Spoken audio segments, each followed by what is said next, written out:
A millionaire in a vegetative state, on the verge of death, was placed under the care of a nurse. The nurse went to the millionaire and shuddered at what he saw before unplugging the machines. As the elevator ascended to the penthouse of the opulent building, Liam Foster anxiously straightened the collar of the borrowed uniform. His shaky fingers made a valiant effort to iron out the wrinkles in the baggy garment. The 25-year-old nurse, who had just finished school and came from a lowly background, felt the burden of responsibility. As he got ready to tend to one of the city's wealthiest men, his mind drifted to his mother, who was fighting cancer in a hospital. "Liam, you can accomplish this. The only way you'll be able to pay for all of Mom's medical care is through this employment." He tried to quiet his pounding heart by whispering to himself, "Don't mess it up." The elevator doors opened silently, revealing an opulent entrance hall that made Liam swallow hard. Persian rugs, works of art that seemed to be worth more than he would earn in his entire life, and an oppressive silence made each of his footsteps seem like an intrusion. He approached the main door hesitantly, raising his hand to knock, when it opened abruptly. Ivy Blackwell, the millionaire James's daughter, stood there, her cold eyes sizing Liam up from head to toe. "You must be the new nurse. I hope you're more competent than your appearance suggests," she said, her voice as cutting as ice. Liam felt his cheeks burn with shame, but he forced a professional smile. "Yes, ma'am.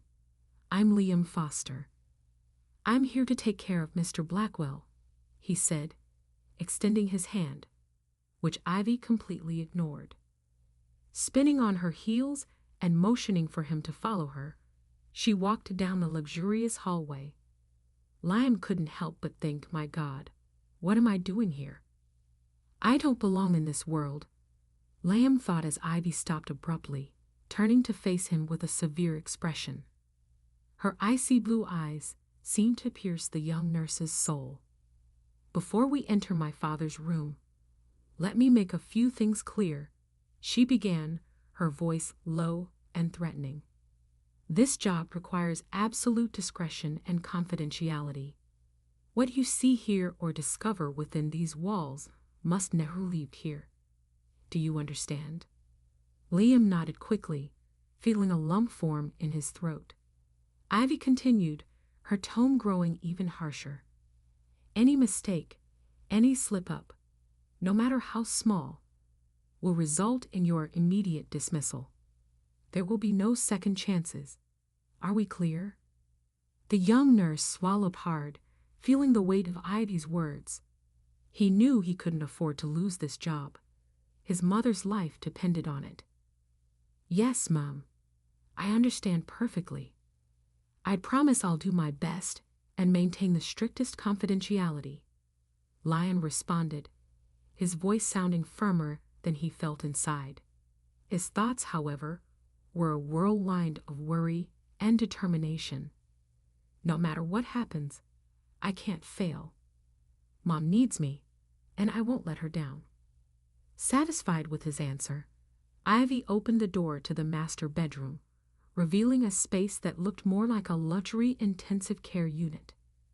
Liam entered, his eyes wide at the impressive amount of state-of-the-art medical equipment. Monitors, infusion pumps, ventilators. Everything seemed brand new and more advanced than anything he had seen during his internships at the university hospital. In the center of it all, on a comfortable-looking hospital bed, was James Blackwell. The contrast between the sophistication of the equipment and the frailty of the man in the bed was striking. James, once a powerful businessman, now looked small and vulnerable. His pale skin almost blended in with the crisp white sheets. Tubes and wires connected him to the machines that kept him alive. Each beep and hum a reminder of the precariousness of his condition. Liam felt a wave of compassion wash over him. He may be rich, but in the end, we're all equal in the face of illness and death, he thought. Ivy broke the silence, her voice now laced with an emotion Liam couldn't quite decipher, perhaps a mixture of sadness and frustration. My father has been like this for 3 months. The doctors say it's a vegetative state, but we refuse to give up. She turned to Liam, her eyes suddenly bright with unshed tears. Your task is to take care of him, monitor his vitals, and inform us of any change, no matter how small. Do you understand? Liam nodded sullenly, feeling the weight of responsibility settle on his shoulders. Yes, Mom.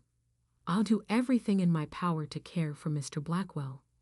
He approached the bed, beginning to check the monitors and record the vital signs on a nearby clipboard. His movements were precise and professional, years of training taking over as he worked. He couldn't help but think, if I could do half of this for my mom. No, focus, Liam.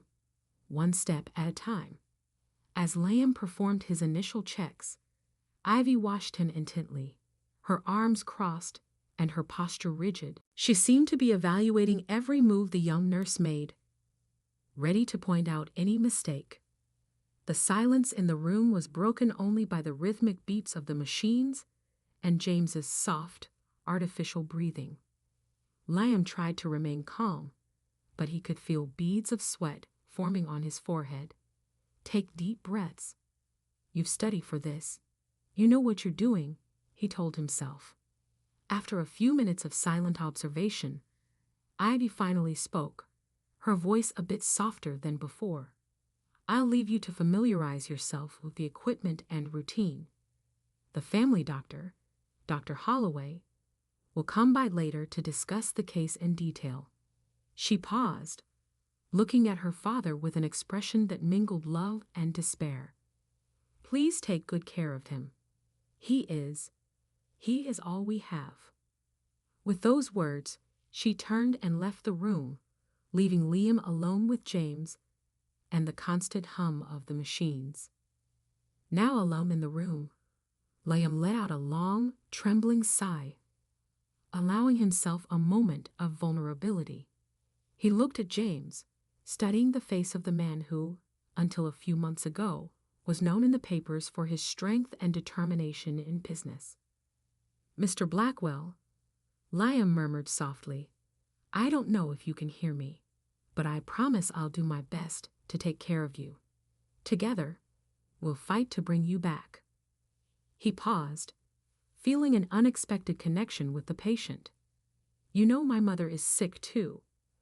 I understand what your family is going through, Liam murmured as he continued his meticulous work, checking every piece of equipment, adjusting tubes, and ensuring James was comfortable. As he performed these tasks, he couldn't help but notice the wealth of detail in the room. Family photos in silver frames, a bookshelf filled with books that looked like they had never been opened, and a window with a view of the city that stretched as far as the eye could see. It was a constant reminder of the world James belonged to, so different from his own. What must it be like to have all this? And yet here he is, as powerless as any of us, Liam thought, adjusting a pillow. The hours ticked by slowly, with Liam alternating between checking vital signs, administering medications, and performing basic care. He spoke to James occasionally, telling him about the weather outside or commenting on the news that played silently on the flat-screen TV on the wall. It was a practice he had learned during his rotations. Sometimes even comatose patients might hear and benefit from the interaction. Who knows, Mr. Blackwell? Maybe you can hear me. And if you can, I want you to know you're not alone. We're all here, waiting for you to come back, Liam said softly, checking the drip of one of the intravenous medications. It was during one of those routine checks that it happened. Liam was leaning over James when he noticed something, a movement so subtle that for a moment he thought his eyes were playing tricks on him. James's fingers, until then as still as the rest of his body, seemed to twitch ever so slightly. Liam blinked rapidly, certain he was imagining things. The fatigue and pressure of the new job must be affecting his perception. Impossible. After so long in a vegetative state, it couldn't be, he muttered to himself, leaning in closer to be sure. Liam's heart raced, a mixture of excitement and fear gripping him. He knew he would have to call Ivy immediately if there was any sign of change. But what if it was just his imagination? He couldn't afford to look incompetent or create false hope. "Mr. Blackwell," he called softly, his voice trembling with anticipation. "If you can hear me, if you can understand me, please try to move your fingers again." Liam held his breath, his eyes fixed on James's hands, praying for a sign, any sign. The seconds ticked by, feeling like an eternity. Liam was about to convince himself he had indeed imagined it all when it happened again. It wasn't just a twitch this time, but a definite movement. James's fingers contracted slowly, but unmistakably. Liam felt his heart leap into his throat.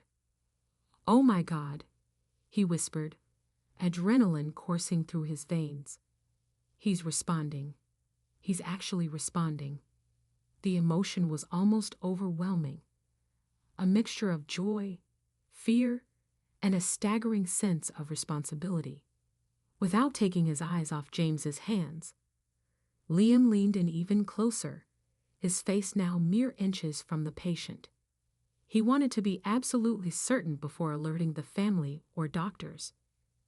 "Mr. Blackwell, if you can hear me, please squeeze my hand," Liam said, his voice louder this time as he gently placed his hand in James's. What happened next was something Liam would never forget. James's hand, moments ago lifeless, suddenly sprang to life. His fingers closed around Liam's wrist with a startling, almost frightening strength. The shock was so great that Liam nearly cried out. He instinctively tried to pull away, but James's grip was firm, almost desperate. The millionaire's eyes, until then closed and motionless, suddenly flew open, wide, and filled with an intensity that made Liam freeze in place. There was no doubt now, James Blackwell was awake. More than that, he was trying to communicate something with palpable urgency. Liam felt a chill run down his spine, a mixture of fear and excitement. "Oh my God," he thought, his heart pounding so hard it felt like it might burst from his chest. What is happening here? James's grip was surprisingly strong for someone who had been in a coma for so long. Panic began to rise in Liam's chest as he struggled to break free. "Mr. Blackwell, please let me go," he pleaded, his voice trembling with fear and confusion. But James's eyes remained fixed on him, filled with a desperate urgency Liam couldn't comprehend. The young nurse tried to remain calm, but his heart was racing erratically. What is he trying to tell me? Why does he look so terrified, gripping me so tightly? Liam thought, feeling sweat bead on his forehead. The seconds dragged like hours as Liam continued in disbelief that James had not only responded, but also managed to control his movement. The millionaire's face was contorted in an expression Liam couldn't decipher. Was it pain, fear, or something else? Liam tried to communicate with the patient again. "Mr. Blackwell, I'm here to help. If you can understand me, blink twice," he said, his voice as firm as he could muster. But James merely continued to stare at him, his eyes wide and desperate. Suddenly, as abruptly as it had started, James's grip began to loosen. Liam felt the older man's fingers gradually relax until his hand fell limp on the sheet. James's eyes closed slowly, and his face returned to the placid expression from before. "Mr. Blackwell," Liam called softly, leaning closer. "Can you hear me? Please give any sign if you're listening to me." There was no response. James was again motionless, as if the last few minutes had never happened. Liam stepped away from the bed, his legs trembling so much that he had to lean against the wall to avoid falling. His mind spun, trying to process what had just happened. Was that real, or am I losing my mind? He muttered to himself, running his hand through his now sweat-dampened hair. Taking several deep breaths, he tried to calm his racing heart. With unsteady steps, he approached the monitors, his eyes frantically scanning the screens for any sign of change. But all the numbers and graphs remained unchanged, showing the same patterns as always. This doesn't make sense. How could he have had so much strength a moment ago, and now? Nothing, he muttered in frustration. Liam's mind whirled with possibilities and doubts. He knew he needed to inform Ivy immediately, but a voice in his head warned him about the possible consequences. What if she doesn't believe me? What if she doesn't believe me, and I lose this job? My mom needs the treatment. I can't risk everything for something that might have been my imagination or something that won't happen again, he thought, biting his lip nervously. He looked at James again, so serene and motionless on the bed. But what if it wasn't my imagination? What if he really did wake up for a moment? I can't ignore that. The internal conflict consumed him, leaving him paralyzed between professional duty and fear of consequences. Finally, after what seemed like an eternity, Liam made his decision. With one last look at James, still motionless on the bed, he left the room in search of Ivy. His heart heavy with uncertainty over what he was about to do, the path to Ivy's office seemed endless. When he finally reached the office door, he hesitated, his hand hovering over the doorknob. It's now or never, he thought. Gathering all his courage, he knocked softly, and after hearing a brief "come in," he opened the door. Ivy was sitting behind an imposing desk, absorbed in a stack of documents. When Liam entered, breathless and pale, she looked up with an evident expression of irritation. "What is it now, Mr. Foster? Did something happen? Is my father okay? Because you look so nervous," she asked, her voice laced with impatience. Liam took a deep breath, trying to calm his nerves. His hands were trembling slightly, and he hid them in the pockets of his uniform. "Mrs. Blackwell," he began, his voice steadier than he expected. "Something happened with your father. He woke up for a moment. He grabbed my arm and opened his eyes. It was brief, but real. I swear on my life." Ivy's reaction was immediate and cold. She slowly rose, circling the desk with measured steps. Her eyes fixed on Liam with an intensity that made him take a step back. The air in the office seemed to grow thicker, charged with tension. "You're telling me," she began, her voice dangerously calm, each word carefully pronounced, "that my father, who has been in a vegetative state for months, suddenly woke up, grabbed you, and then went back into a coma. All of this without any of the monitors registering any change?" she asked, making Liam swallow hard, feeling the weight of her gaze. He could see the disbelief and anger growing in Ivy's eyes, but he knew he couldn't back down now. "I know it seems impossible, Mrs. Blackwell," he said, trying to keep his voice steady, "but it's the truth. I saw it with my own eyes. Your father, he seemed to be trying to tell me something." Ivy moved even closer, invading Liam's personal space. He could smell her expensive perfume, mixed with the scent of paper and ink from the office.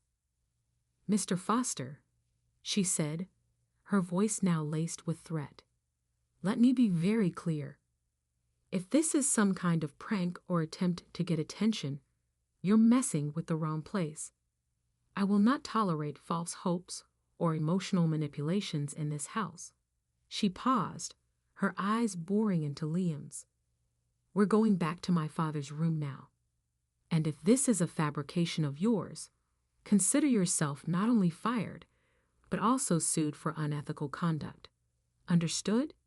she asked coldly. Liam nodded silently, feeling a knot form in his throat. The fear of losing his job, and consequently the chance to help his mother, weighed heavily on his chest. God help me, because if she doesn't believe me, I'm lost, he thought, following Ivy out of the office. The path back to James's room seemed endless. Liam could feel Ivy's gaze burning on his back, laden with skepticism and irritation. The silence between them was oppressive, broken only by the sound of their steps on the marble floor. Liam tried to organize his thoughts, seeking a way to convince Ivy of what he had seen. What if it happens again while she's there? Maybe Mr. Blackwell can prove I'm telling the truth, he thought, a glimmer of hope arising. But another part of him feared that possibility. What if nothing happens? I'll be seen as a liar, or worse, as someone trying to manipulate the family at such a delicate moment. He thought, terrified of that possibility. When they finally entered the room, James was exactly as Liam had left him. Motionless, pale, connected to the machines keeping him alive. The constant beep of the monitors seemed to mock Liam, as if they were saying, "See, nothing has changed." Ivy approached the bed, examining her father with critical eyes. She checked every monitor, every tube, looking for any sign of change. After a few moments of tense silence, she turned to Liam, her piercing gaze like a blade. "Well, where is this miraculous change you saw?" "My father looks exactly as he has been for the last few months," she questioned, her tone icy. Liam approached hesitantly, his eyes alternating between James and the monitors. He could feel beads of sweat forming on his forehead, and his hands were trembling slightly. I don't understand," he stammered, feeling the panic rise again. The reality of the situation hit him with full force. There was no proof of what he had experienced. He was awake, I swear he was. His eyes were open. He grabbed my arm. His voice faded, realizing how incredible his story sounded now. Ivy crossed her arms, her expression hardening even further. "Mr. Foster, I warned you about the importance of discretion and professionalism when I hired you. Making up stories and giving false hope is not only cruel, but also extremely unethical," she began, her voice laden with disappointment and strained anger. Liam's mind raced, trying to find an explanation that made sense. He couldn't have simply imagined it all, could he? Maybe it was an involuntary reflex, he suggested weakly, knowing how ridiculous it sounded, even as the words left his mouth. Sometimes comatose patients can have reflex movements that seem intentional. He stopped speaking, realizing he was only digging himself deeper. Ivy let out an exasperated sigh, pinching the bridge of her nose as if trying to ward off an impending headache. "Enough of these fantasies, Mr. Foster. I'm seriously beginning to question your competence for this job." She approached him, her voice lowering to a threatening tone that made Liam instinctively recoil. "Let me be clear. If you create any more problems or spread stories about non-existent miracles, your dismissal will be immediate. And believe me, I will make sure you never work as a nurse in this city again. Understood?" Liam nodded silently, feeling defeated and confused. Ivy's words weighed on him like a sentence. He watched as she made one final check of the equipment before leaving the room, shooting him a warning glance as she passed. When the door closed, Liam turned to James, studying the older man's impassive face. "I know what I saw," he murmured to himself, doubt seeping into his voice. "I'm not going crazy, am I?" The room's silence was his only answer, leaving Liam with more questions than answers. He approached the bed, leaning over James. "Mr. Blackwell, if you can hear me, please give me a sign. Anything. I need to know I'm not losing my mind," he whispered, but James remained motionless, his chest rising and falling in the mechanical rhythm imposed by the ventilator.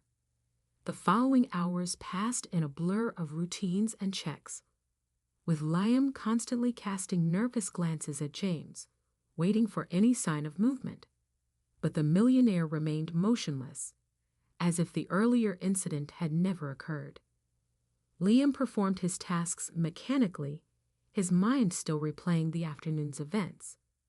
He checked the vital signs, adjusted the medications, and performed basic care, all while struggling against the growing feeling that perhaps, just perhaps, he had imagined it all.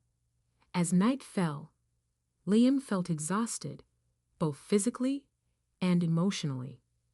He sank into an armchair near James's bed, rubbing his tired eyes. Maybe I really did imagine it all. The stress of the new job, the worry about my mother. Maybe it's affecting my mind more than I realized, he thought, feeling the weight of the day on his shoulders. As he was organizing the medications for the night dose, moving silently around the room so as not to disturb the almost sacred silence that had settled, Liam heard raised voices coming from the hallway. He stopped what he was doing, his body tense and alert, recognizing Ivy's voice.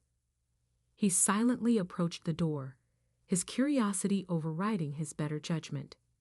The argument seemed heated, and Liam soon identified the second voice as that of a man. He knew Mr. Blackwell had another son named Garrett, although James had never met him in person. But Liam knew of his existence through the headlines that reported on the mansion's owner. "You can't do this, Ivy. Dad deserves more time. We can't just give up on him as if he were." As if he were a failed business, Garrett shouted, his voice laden with emotion and a touch of despair that made Liam involuntarily shrink. Liam held his breath, his body as still as a statue, as he listened to the approaching footsteps echoing down the hallway. His heart pounded so fiercely that he feared the sound might betray his presence. The argument between Ivy and Garrett ceased abruptly, and now the silence was broken only by the echo of footsteps growing ever nearer. The young nurse felt a bead of sweat trickle down his temple as his mind raced, trying to find a plausible explanation for his presence. There, Liam quickly considered his options. Should he pretend to be busy with some task or face the situation head-on? Each second seemed to drag as he wrestled with indecision. "Stay calm, Liam. You haven't done anything wrong. You're just doing your job," he thought to himself. Before he could make a decision, the door opened with a soft creak, revealing Garrett Blackwell. The man stopped abruptly upon seeing Liam, his red, swollen eyes widening in surprise. For a moment, the two stared at each other in silence, the tension palpable in the air. Liam could feel his heart hammering against his ribs as he watched the emotions play across Garrett's face: confusion, suspicion, and finally, a guarded curiosity. "Who are you? What are you doing here? Were you spying on us?" Garrett asked, his voice hoarse, betraying his recent tears. His eyes roamed over Liam from top to bottom, as if trying to decipher a complex puzzle. Liam felt a wave of empathy mixed with growing panic. "Blackwell's new nurse," he stammered, struggling to find the right words. His hands shook slightly as he clutched the clipboard, as if it were a shield against the unexpected situation. I was just checking the medications for the nighttime dose. You must be Mr. Garrett. Liam paused, swallowing hard before continuing. I didn't mean to interrupt. I should have announced myself. I'm sorry for the intrusion. He watched Garrett's face anxiously, trying to gauge his reaction. Please don't fire me. I need this job. My mother is ill, and this is what I need to pay for her treatment. Please, sir, I didn't mean to spy on you. Liam pleaded desperately. Garrett looked at Liam for a long moment, as if assessing his sincerity. The silence between them was heavy, fraught with unresolved tension and unasked questions. Liam could feel beads of sweat forming on his brow as he struggled to maintain an outward calm and professionalism. Then, surprisingly, Garrett's face softened. The suspicion in his eyes gave way to something else, understanding, perhaps even a touch of hope. You heard our conversation, didn't you? He asked, his voice low and laden with emotion. It wasn't an accusation, but rather a veiled plea for confirmation, as if Garrett were seeking an ally in his solitary struggle. Liam hesitated, the weight of the decision bearing down on him. He knew the truth could cost him his job, but honesty was deeply ingrained in his nature. Moreover, Garrett's evident suffering struck a chord within him, reminding him of his own struggle to save his mother. With a resigned sigh, Liam decided that the truth, risky as it might be, was the only path. Yes, sir, I heard part of it, he admitted, his voice low but steady. I'm sorry. It wasn't my intention to eavesdrop. I was just doing my job, and I heard you. He paused, realizing further explanations might sound like hollow excuses. No matter what happens now, at least I've maintained my integrity, Liam thought. Garrett nodded slowly, processing Liam's admission. For a moment, the hallway fell silent, the air heavy with the unspoken implications of the nurse's confession. Then, in a swift motion that caught Liam off guard, Garrett grabbed his arm and pulled him into a more secluded corner of the hallway. The urgency of the gesture was palpable, and Liam found himself dragged away from the bright lights of the main corridor into the shadows of a nearby alcove. I need your help, Liam, Garrett whispered, his voice trembling with a mixture of desperation and determination. My father, he can't die like this. Ivy, she. He paused, unable to complete the sentence. I can't. We can't let her make such a drastic decision alone. I know you took an oath as a nurse, so help me fight for him. His eyes sought Liam's, pleading for understanding and support. Liam felt the weight of the situation settle on his shoulders like a ton of bricks. He knew he was about to be dragged into the midst of a family conflict that could very well cost him his job and the chance to help his own mother. The ethical dilemma consumed him from within. On one hand, his professional duty demanded neutrality and discretion. On the other, his conscience screamed that he couldn't stand idly by while a life was potentially at stake. The anguish in Garrett's eyes was palpable, a reflection of Liam's own fear of losing a loved one. Mr. Garrett, Liam began, choosing his words carefully. I understand your concern, and I will always honor my oath. But I don't know how I can help. I'm just a nurse and a new one here. My influence is limited, and I also have a lot to lose. He hesitated, thinking of his mother, of his own struggles. Garrett squeezed Liam's arm harder, his eyes shining with a mixture of desperation and determination that made the young nurse swallow hard. You're the only person who will spend enough time with my father to notice any change. I need you to be alert to any sign, no matter how small, that he's still in there. An eye movement, a hand squeeze, Anything, Garrett insisted, his voice an urgent whisper. He then paused, taking a deep breath before continuing. I know I'm asking a lot, but think about it. What if it was your father in that bed? Wouldn't you do everything in your power to save him? Garrett's words hit Liam like a punch in the gut. He felt his stomach twist with the irony of the situation. Just hours earlier, he had witnessed exactly the kind of sign Garrett was begging him to look for.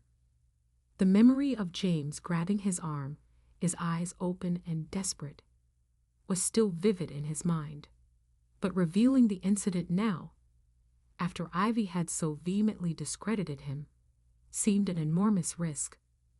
Liam found himself torn between his professional duty, his desire to help, and his very real fear of losing everything. Mr. Garrett, I promise I'm always alert to your father's condition. It's my duty as a nurse to observe and report any changes.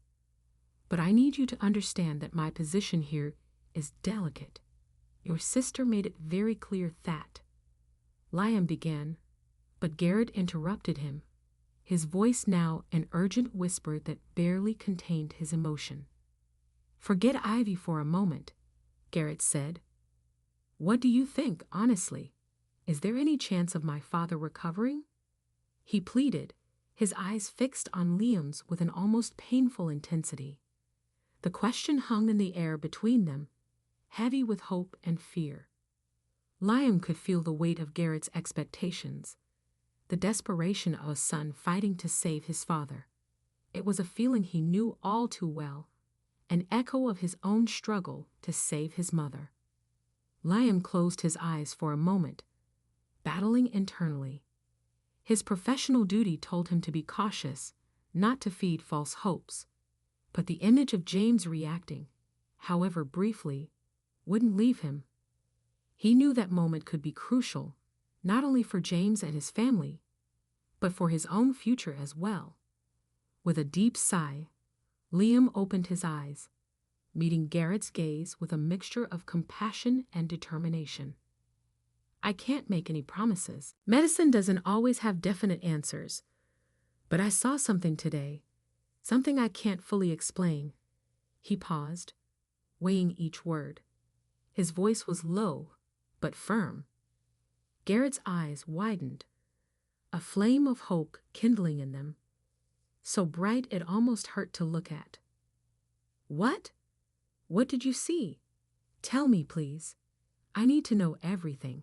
If there's any chance of saving him, I need you to tell me what happened, Garrett asked, his voice barely above a whisper.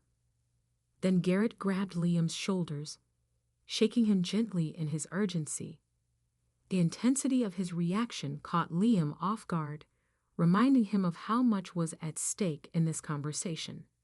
He opened his mouth to respond, to share what he had witnessed, feeling that maybe, just maybe, this could be the chance to make the difference he had always dreamed of as a nurse.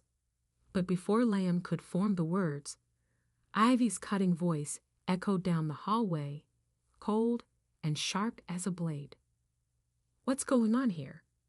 She approached rapidly, her high heels clacking on the marble floor like gunshots. The sound seemed to mark the countdown to the end of Liam's career, each click a second closer to disaster. Her eyes sparked with anger as she looked from Garrett to Liam, her face a mask of controlled fury. I should have known you tried to influence the nurse, Garrett, she spat before turning her attention to Liam. And you, Mr. Foster, I thought we'd made the limits of your position here clear. Liam felt the blood drain from his face, icy fear spreading through his veins. He tried to pull away from Garrett, but the other man still gripped him tightly, as if Liam were his last hope. Ivy, please, Garrett began, his voice pleading for understanding, but his sister cut him off with a brusque gesture, her eyes never leaving Liam's pale face. The young nurse could feel his dream of helping his mother slipping through his fingers, disappearing as quickly as it had surfaced. Enough, Garrett, Ivy said, her voice laced with finality that made Liam shudder. We've discussed this. Your intrusion into family matters and clear breach of confidentiality are unacceptable. She continued, each word carefully enunciated, hitting Liam like a punch to the gut, leaving him breathless. He felt the panic rising, threatening to engulf him completely. Mrs. Blackwell, please, I didn't mean to intrude. I was just doing my job. Please, I need this job. My mother? Liam pleaded, his trembling voice betraying his desperation. He stopped abruptly, realizing he was about to reveal personal information that might do nothing to improve his situation. The fear of losing everything he had worked so hard for consumed him, but he forced himself to remain steady, meeting Ivy's gaze. Give me a chance to explain. I promise there won't be any more misunderstandings. The silence that followed seemed endless. Liam could hear his own heart pounding, the deafening sound in his ears. Garrett was still holding his arm, as if fearing that Liam might disappear if he let go. The tension in the air was palpable, charged with unspoken emotions and decisions that could change lives. Ivy opened her mouth to speak, her face a mask of unyielding determination. Liam braced himself for the final blow, his mind already racing to think of how he might possibly help his mother now. But before Ivy could utter the words that would seal Liam's fate, a shrill, terrified scream echoed through the apartment, cutting the air like a knife. The sound was so unexpected and laced with dread that everyone froze instantly, their faces turning in the direction it came from. It came from Dad's room, Garrett whispered, his face suddenly pale as paper. Liam recognized the voice immediately. It was the assistant nurse who had arrived for the night shift. His stomach twisted with a mixture of fear and adrenaline. What could have caused such an extreme reaction? Without a second thought, acting purely on instinct and training, Liam broke free from Garrett's grip and began running toward the room. Liam burst into the room, his eyes quickly assessing the chaotic situation before him. James Blackwell, previously motionless for months, was now in the midst of a violent seizure. His body was convulsing on the bed, muscles tightened in uncontrollable spasms. The assistant nurse was paralyzed with fear, her hands trembling as she tried uselessly to hold James down. The monitors were blaring shrill alarms, their displays flashing in urgent red. Without hesitation, Liam took control of the situation. "Stand back.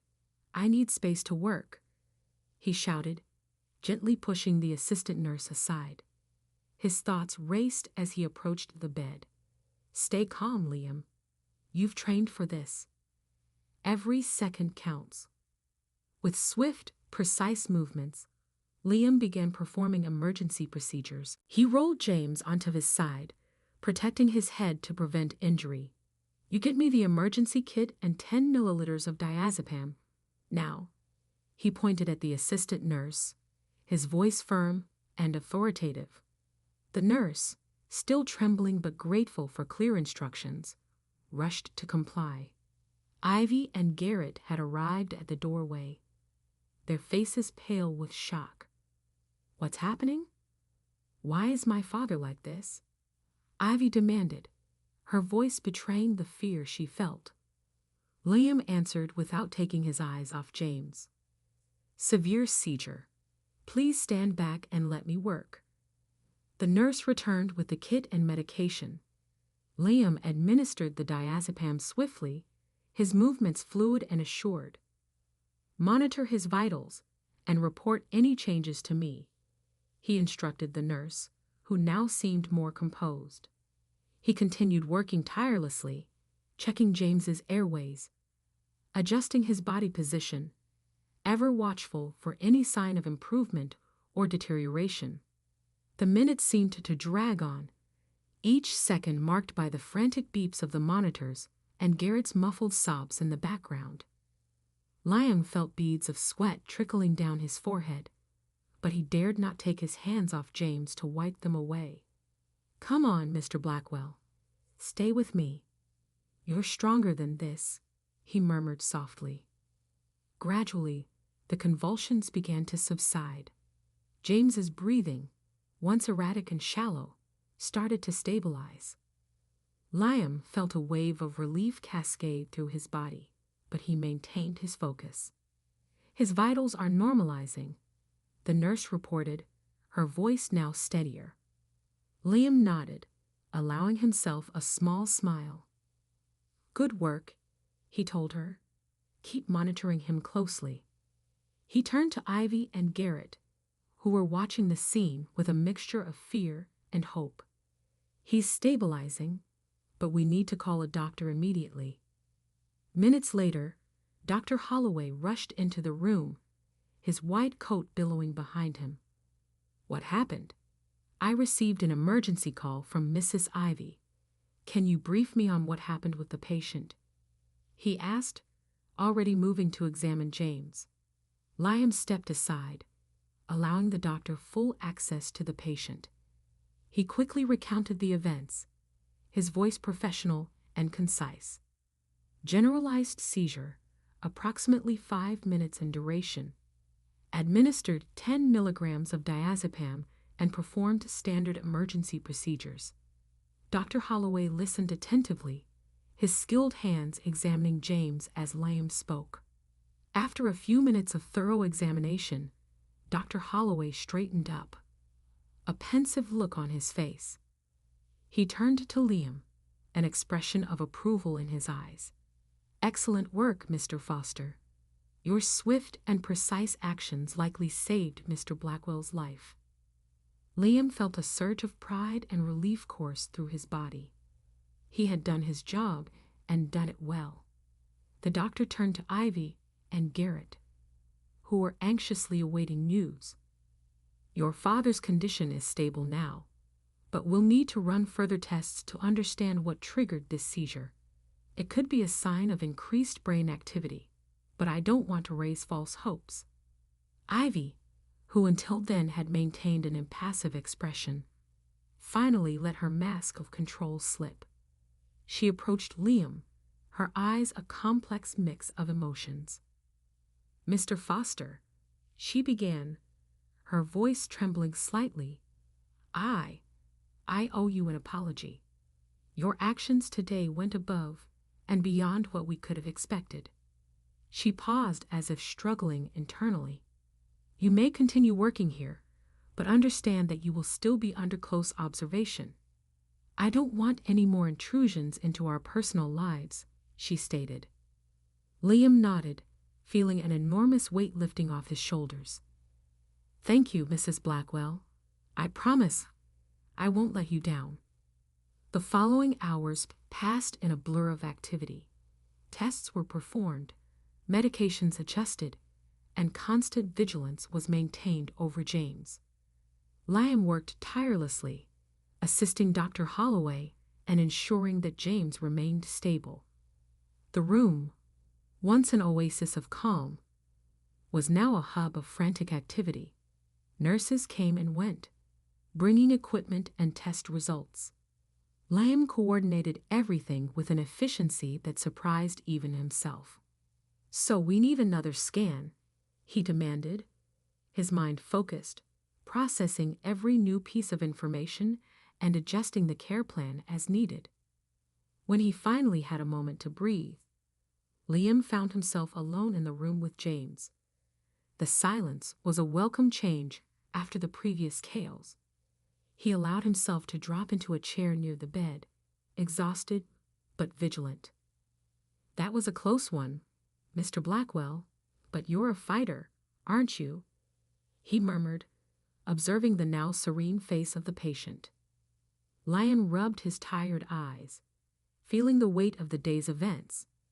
His mind drifted to his mother, reminding him of the reason he couldn't give up, no matter how difficult things became. "We both have people to fight for, Mr. Blackwell. Your children seem to love you very much, each in their own way. "Let's not disappoint those who love us," he said softly as he straightened the room, trying to restore some order after the confusion of the emergency. Liam came across something unexpected, hidden among some papers in a drawer. There was an old photo album. Intrigued, he picked it up, feeling the weight of the memories contained within its pages. The leather cover was worn, but still elegant, with the name Blackwell embossed in gold letters.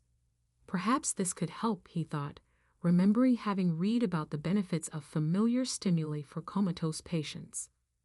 He approached James's bedside, carefully opening the album. "Mr. Blackwell, I found some old photos. Would you like me to describe them to you?" he said softly. Liam began slowly flipping through the album, describing each photo to James.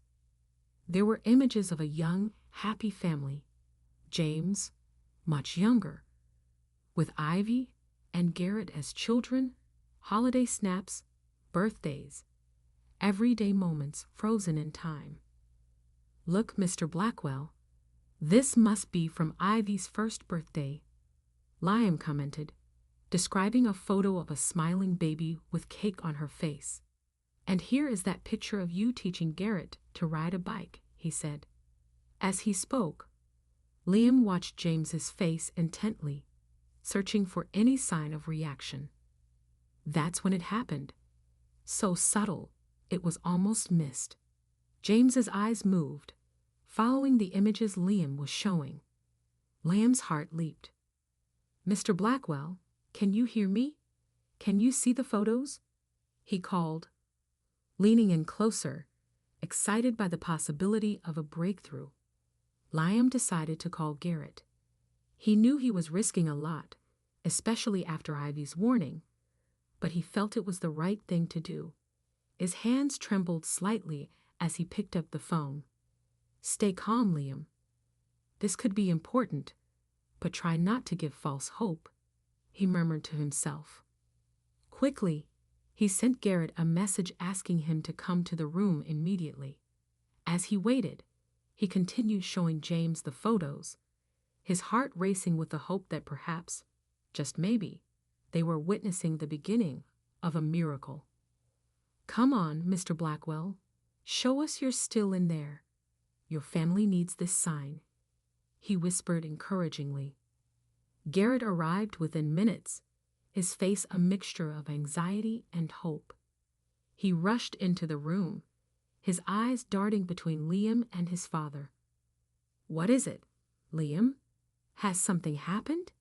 Has there been a change since we left?" he asked, his voice thick with emotion, a blend of fear and anticipation.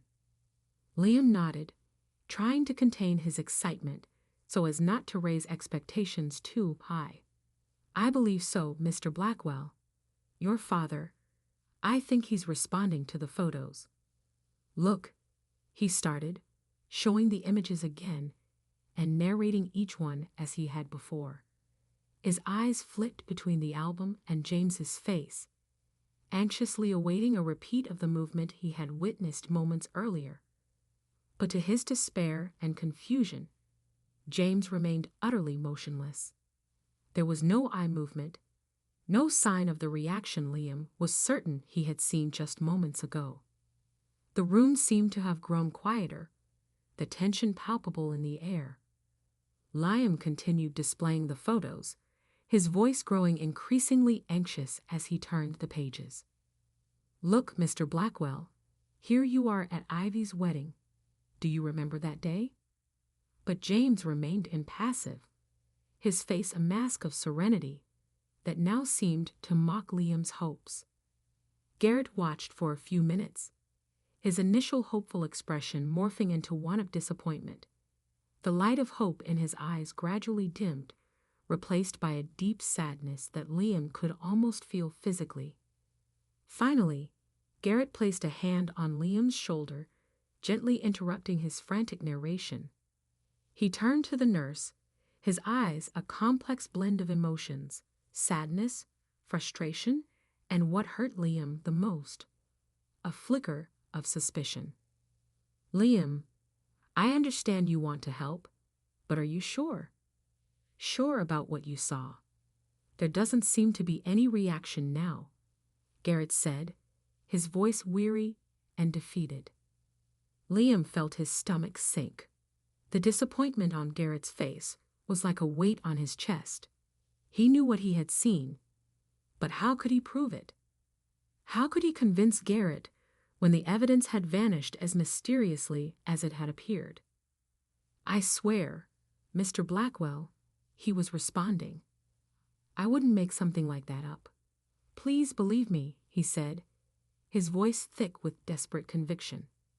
Liam could feel Garrett's gaze upon him, assessing, weighing. The silence in the room was oppressive, broken only by the steady beep of the monitors, a cruel reminder of James's unchanging condition. In the days that followed, Liam plunged into an almost obsessive mission to prove that James Blackwell was still present, trapped within his own body. Every free minute was dedicated to stimulating any kind of response from the patient. The hours dragged on while Liam spoke incessantly, describing the weather outside, the latest news, even narrating soccer games that he discovered the millionaire's son that James adored. His hands, already calloused from constant work, flipped through family albums repeatedly, hoping to provoke that subtle eye movement he had witnessed before. Come on, Mr. Blackwell. I know you're in there. Show us again, Liam murmured, his voice hoarse from so much talking. As the days passed, Liam expanded his arsenal of stimuli. He brought a small portable radio and began playing James's favorite songs, which he had asked Garrett about, filling the room with the soft chords of classic jazz. He watched closely for any change in heart rate, any fluctuation in the monitors, desperately searching for any sign of response. But James remained stubbornly motionless, his eyes closed, his face a serene mask that seemed to mock Liam's frantic efforts. The young nurse felt frustration growing within him, mixed with a fierce determination. I won't give up on you, even if it's the last thing I do in this job, he promised in a low voice, gently adjusting James's pillow. The tension in the apartment was palpable, growing with each passing day. The fateful deadline for turning off the machines loomed like a storm on the horizon, casting a shadow over all the inhabitants of the penthouse. Ivy became increasingly irritable, her presence in her father's room marked by cold looks and cutting words. Liam could feel the weight of her scrutiny every time he entered the room. Mr. Foster, I hope you're not feeding my brother false hopes, she would say, her voice sharp as a razor. Liam swallowed hard, forcing a professional smile. Just doing my job, Mrs. Blackwell. Nothing more, nothing less. Garrett, on the other hand, was an emotional roller coaster. There were moments when he would enter the room, beaming, convinced that he had seen a movement, a blink, anything that could indicate his father was coming back. Liam, did you see that? Unsure, he moved his finger. He would exclaim, his eyes shining with an almost painful hope. But those moments were invariably followed by periods of deep despair, where Garrett would sit silently beside the bed, holding his father's inert hand, silent tears streaming down his face. Liam watched these oscillations with a heavy heart, knowing all too well what it was like to cling to every shred of hope when a loved one was ill. As the deadline approached, Liam made a drastic decision. He knew he was risking his job, perhaps even his career, but he couldn't bear the thought of missing any opportunity to witness a sign of consciousness in James.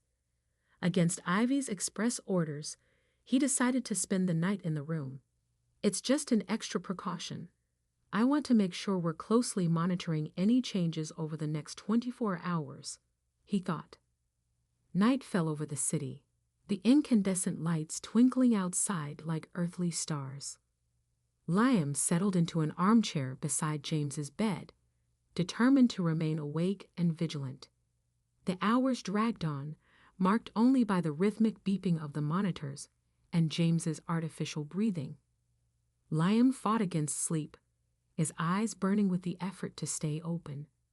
He spoke softly to James, sharing stories from his own life about his sick mother, his dreams, and fears. You know, Mr. Blackwell, sometimes I wonder if I'm doing the right thing, if I'm not just prolonging the inevitable. But then I remember my mother, how I would do anything to save her, and I know I have to keep trying. For you, for your family, he murmured, his voice thick with fatigue. At some point in the early morning hours, Liam must have dozed off. He woke with a start, disoriented for a moment. Something had woken him, a sound so faint, it was barely perceptible. Blinking away the sleep, Liam leaned forward, his eyes adjusting to the dimness of the room. That's when he saw something that made his heart stop for an instant: tears. Silent tears were streaming down James Blackwell's face. Liam held his breath, barely daring to believe what he was seeing. "Mr. Blackwell, can you hear me?" He called softly, his voice trembling with emotion. With shaking hands, Liam reached for his cell phone in the pocket of his uniform. He needed to document this, needed proof. His heart was pounding frantically as he tried to turn on the device, but nothing happened. The screen remained stubbornly dark. "No, no, no," he muttered desperately, repeatedly pressing the power button, but it was no use. The battery was completely dead. Liam felt a mix of frustration and despair consume him. Here was the proof he had been seeking, and he had no way to record it. Damn it! This has to work. If I can't prove this, he's going to. No, don't think about it, Liam whispered to himself, fighting the urge to hurl the phone against the wall. Forcing himself to calm down, Liam turned his attention back to James. The tears continued to fall, a silent testimony to a consciousness that everyone believed had been lost. Gently, Liam took a tissue and wiped James's face, his touch soft and respectful. "It's okay, Mr. Blackwell. I'm here. I won't leave you alone," he said softly, his voice laden with emotion. He held James's hand, feeling a connection that went beyond words. "We're going to show them you're still in there. Together, we're going to fight for your life." Time seemed to have stopped in that room. Liam remained by James's side, observing every movement, every breath, with an almost painful intensity. He spoke softly, words of encouragement and comfort flowing from his lips in a steady stream. "You're stronger than this, Mr. Blackwell. I know you can hear me. I know you're fighting to come back to your family. Don't give up now." James's tears eventually ceased, but Liam remained vigilant, afraid to miss any other sign of consciousness. As the first rays of sunlight began to seep through the cracks in the curtains, Liam felt the weight of the night on his shoulders. He was exhausted, physically and emotionally drained, but also filled with a renewed determination. Now he knew without a shadow of a doubt that James was still present. The challenge now was to convince the others, especially Ivy. Liam knew that without concrete proof, his words could easily be dismissed as the ramblings of an exhausted and emotionally invested nurse. "How can I make them believe? There has to be a way," he muttered to himself, running his hand through his hair in frustration. Lost in his thoughts, Liam almost didn't hear the soft click of the doorknob turning. His heart leaped into his throat when he saw the bedroom door slowly opening. For a moment of panic, he considered pretending to be asleep, but knew that would only make things worse if he was caught. So he straightened up in his chair, bracing himself for whatever might come next. The door opened fully, revealing the unmistakable silhouette of Ivy Blackwell. Liam felt his blood run cold. What was she doing there so early? And more importantly, what would she do upon finding him there, clearly having disobeyed her orders? Ivy entered the room, her eyes adjusting to the darkness. When her gaze fell upon Liam sitting by her father's bedside, a mixture of emotions flashed across her face: surprise, irritation, and something else Liam couldn't quite decipher. For a tense moment, no one spoke. The silence was broken only by the steady beep of monitors and James's artificial breathing. Finally, Ivy took a step forward, her voice low, but cutting through the stillness of the room. "Mr. Foster, just what do you think you're doing here?" Liam swallowed hard, his mind racing to find the right words.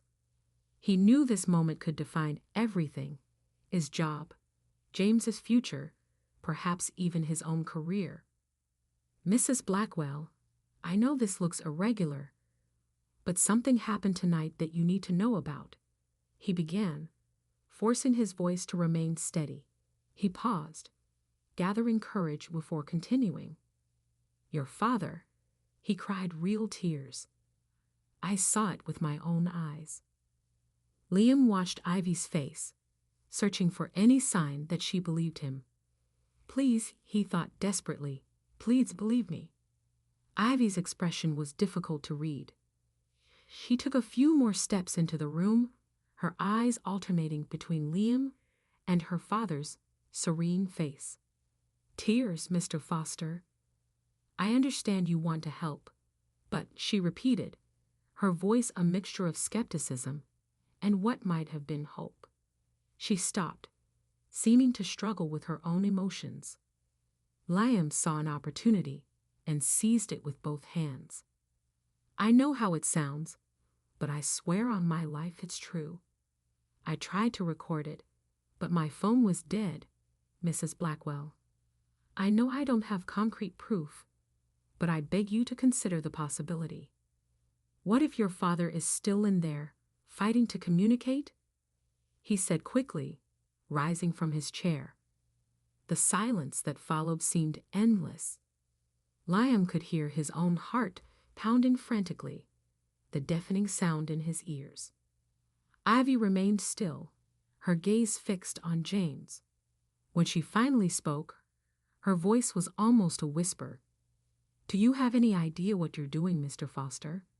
Hope can be cruel." She turned to face him, her eyes glistening with unshed tears. "If this is just your imagination or worse, some kind of manipulation, so you don't lose your job." Liam felt a knot form in his throat. He took a step toward Ivy, his voice laden with sincerity. "I understand your fear, Mrs. Blackwell, but what if it's true? What if your father really is trying to come back to us? We can't give up on him now." At that moment, as if answering Liam's words, a soft sound filled the room. It was barely perceptible at first, but soon became clear to both of them. James Blackwell was softly groaning, a sound neither of them had heard in months. Liam and Ivy froze, their eyes wide with shock and renewed hope. The groan grew slightly louder, unmistakable now. Liam moved quickly to the bedside, his voice trembling with emotion. "Mr. Blackwell, can you hear us?" Ivy joined him, her hands gripping the bed rails tightly. Dad, we're here," she called, her voice choked. James's eyes remained closed, but his lips moved slightly as if trying to form words. Liam and Ivy exchanged a look of amazement and renewed hope. The impossible was happening before their very eyes. James Blackwell, the man everyone thought was lost forever, was giving undeniable signs of consciousness.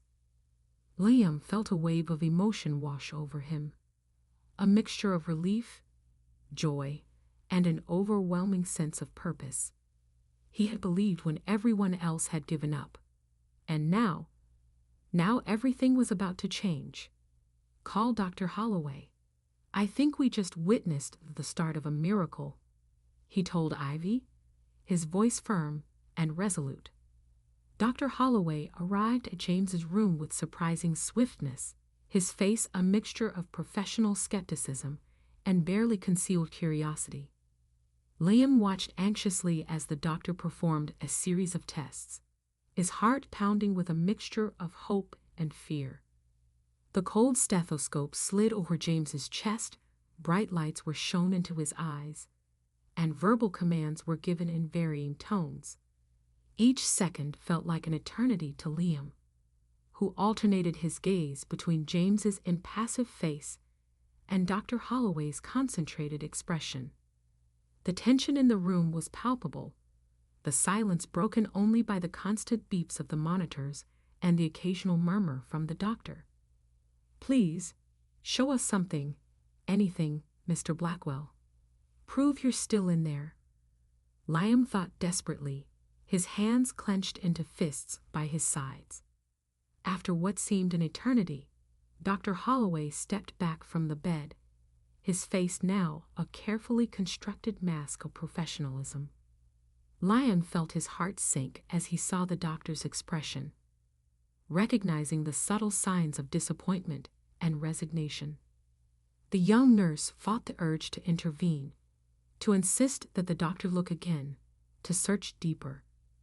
But he knew his place was to remain silent, awaiting the verdict that could change everything. "Mrs. Blackwell, Mr. Foster, I found no concrete signs of consciousness in Mr. Blackwell. The movements and sounds you witnessed are likely involuntary reflexes, common in patients in a vegetative state," began Dr. Holloway, his voice measured and controlled, echoing in the silent room.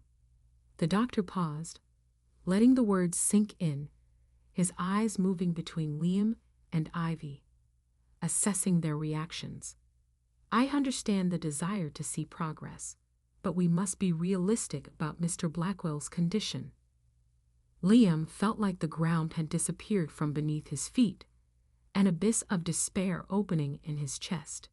He opened his mouth to protest, to insist that what they had witnessed was more than mere reflexes, but the words died in his throat as he saw the expression on Ivy's face. She had transformed before his eyes, the momentary hope giving way to a calculated coldness that made Liam shudder. It was as if a curtain had fallen, hiding any trace of emotion behind a facade of business efficiency. "I understand, doctor. In that case, I believe there is no longer any reason to prolong this. The machines will be turned off as soon as possible," said Ivy, her voice cutting through the air like a blade of ice. The words hung in the air, heavy and final, like a death sentence. Liam felt panic rising in his chest, a wave of nausea threatening to overwhelm him. "No, it can't end like this. Not after everything we've seen," he thought desperately, his hands gripping James's bed rail as if he could anchor the man to life by force of will alone. "Mrs. Blackwell, please. You can't make such a drastic decision now. What I saw tonight, the tears. That has to mean something. We need more time, more tests," interjected Liam, his voice trembling with emotion, the words tumbling out in a rush of desperation. He looked pleadingly at Dr. Holloway, seeking support, but the doctor only averted his gaze, clearly uncomfortable with the situation. But before Liam could continue his appeal, Ivy cut him off abruptly, whirling on her heels to face him. Her eyes flashed with anger, a contained storm about to erupt. "Enough, Mr. Foster. Your obsession with my father's condition has gone too far. You're delusional, and worse, you're influencing me with your fantasies," she hissed, each word laced with venom. She took a step toward him, invading his personal space, her voice low and threatening. "From now on, you are forbidden from entering this room without supervision. You will only come in to do your job, supervised by someone else. If I hear one more word about miracles or signs, I won't hesitate to call security. Are we clear?" Liam felt as if he had been punched in the gut, the air escaping his lungs. He stumbled back, his back hitting the cold wall of the room. The reality of the situation hit him with full force. He was alone in his belief, seen as a madman clinging to false hope. He looked to Dr. Holloway again, seeking any support, any sign of doubt or hesitation he could use in his favor. But the doctor only averted his gaze, clearly uncomfortable with the situation. His silence was as damning as Ivy's cold words. With a brief nod, the doctor withdrew, his footsteps echoing down the hallway, leaving Liam alone to face Ivy's fury. The young nurse felt the weight of defeat on his shoulders, but something inside him refused to give up. "Mrs. Blackwell, I swear I'm not making anything up. Please give your father more time. He deserves that chance." Liam tried once more, his voice almost a whisper, laden with pleading. But Ivy had already turned away, her rigid posture an impenetrable barrier. She left the room without looking back, the sound of her heels on the marble floor like hammers into the coffin of Liam's hopes. For several minutes, Liam remained motionless, leaning against the wall, trying to process what had happened. The room, once a battlefield of emotions and arguments, now seemed strangely empty and silent. The constant beeping of the monitors seemed to mock him, a cruel reminder of how close, and yet so far, he was from proving that James was still present. Slowly, as if moved by a force beyond his conscious will, Liam approached the bed.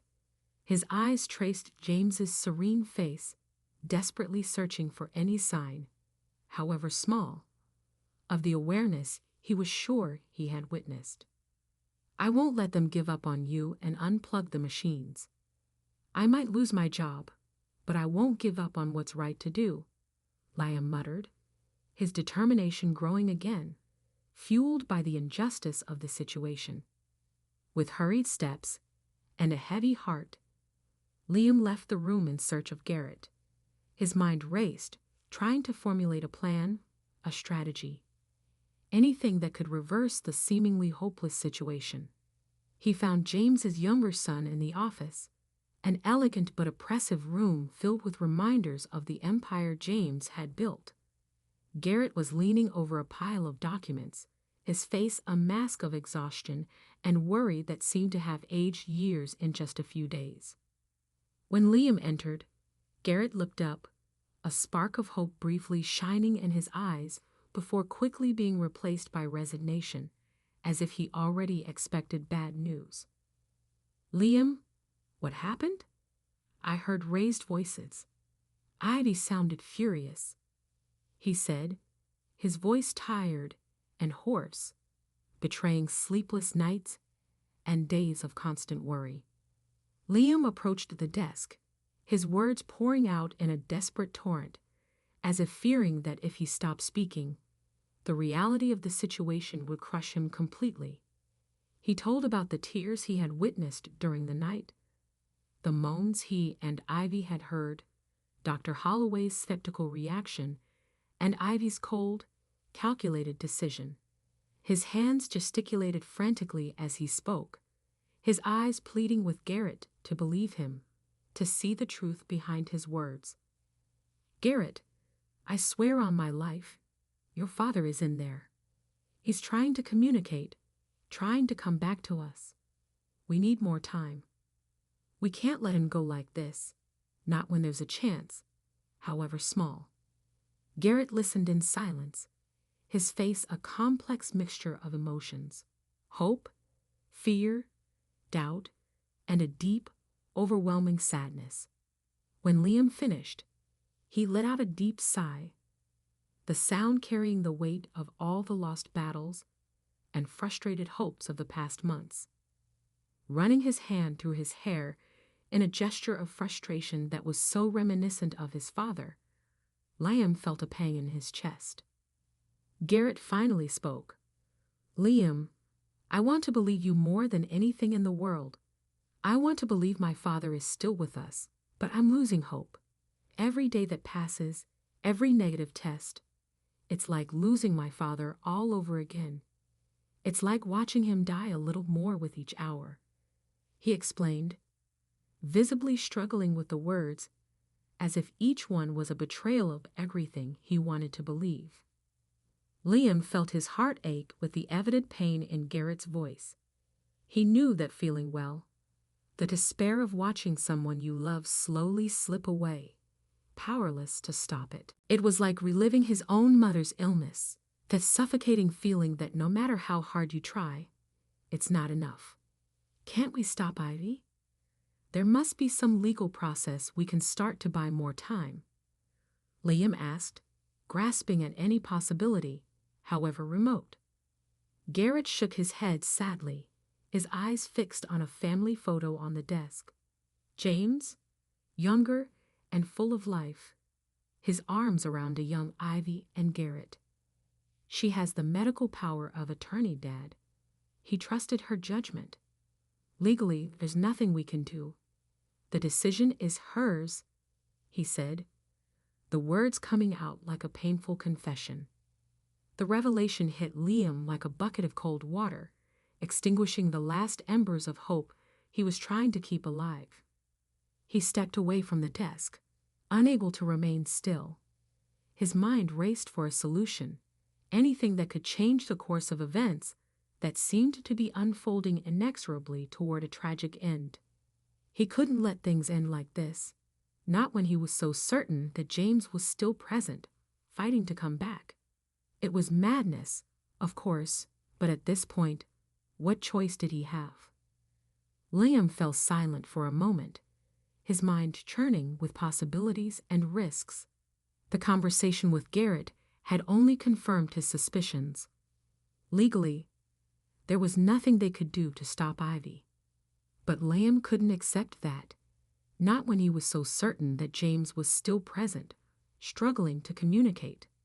An idea began to form in his mind, risky and potentially disastrous for his career, but perhaps their only chance. Liam knew he couldn't involve Garrett or anyone else. This would have to be something he did alone, risking everything. The plan was daring. Use his lunch break to take James to a nearby clinic, have a more detailed brain activity scan performed, something that could pick up signals the tests at the apartment might have missed. It was risky, potentially illegal even, but it could be their only chance to prove James was still there, fighting to communicate. Liam carefully weighed the pros and cons in his mind. If he were caught, he would lose his job, his license, everything he had worked so hard for. His career as a nurse would be over. But when he thought of the alternative, of James being unplugged, of all the lost possibilities, he knew he had no choice. It's the right thing to do. If there's even a chance, however small, I have no right to ignore it, Liam muttered to himself, his determination growing as he mentally worked out the details of the plan. Liam felt a mixture of adrenaline and fear coursing through his veins. He would use his authority as a nurse to arrange the transport, claiming the need for routine exams that couldn't be performed in the apartment. It would have to be fast, discreet, and above all, well executed. There would be no margin for error. It was a plan fraught with potential pitfalls, but it was all he had. As he finalized the details in his mind, Liam felt the weight of responsibility on his shoulders. It was like standing on the edge of a cliff, knowing that the next step could mean salvation or destruction. This has to work. It's James's last chance, and I'll do it alone, no matter the cost, he thought to himself, determination hardening his resolve. Hours later, with everything carefully planned, Liam's heart was pounding in anticipation of what he was about to do. He entered James's room, quickly checking his vitals and ensuring everything was stable.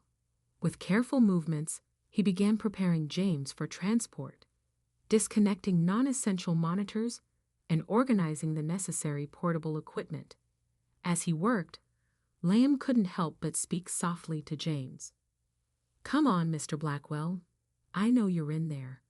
Today's the day we're going to prove it to everyone. If anyone comes to unplug you today, they won't find you here. If I have to, I'll take you to my house, anywhere, until you get a chance."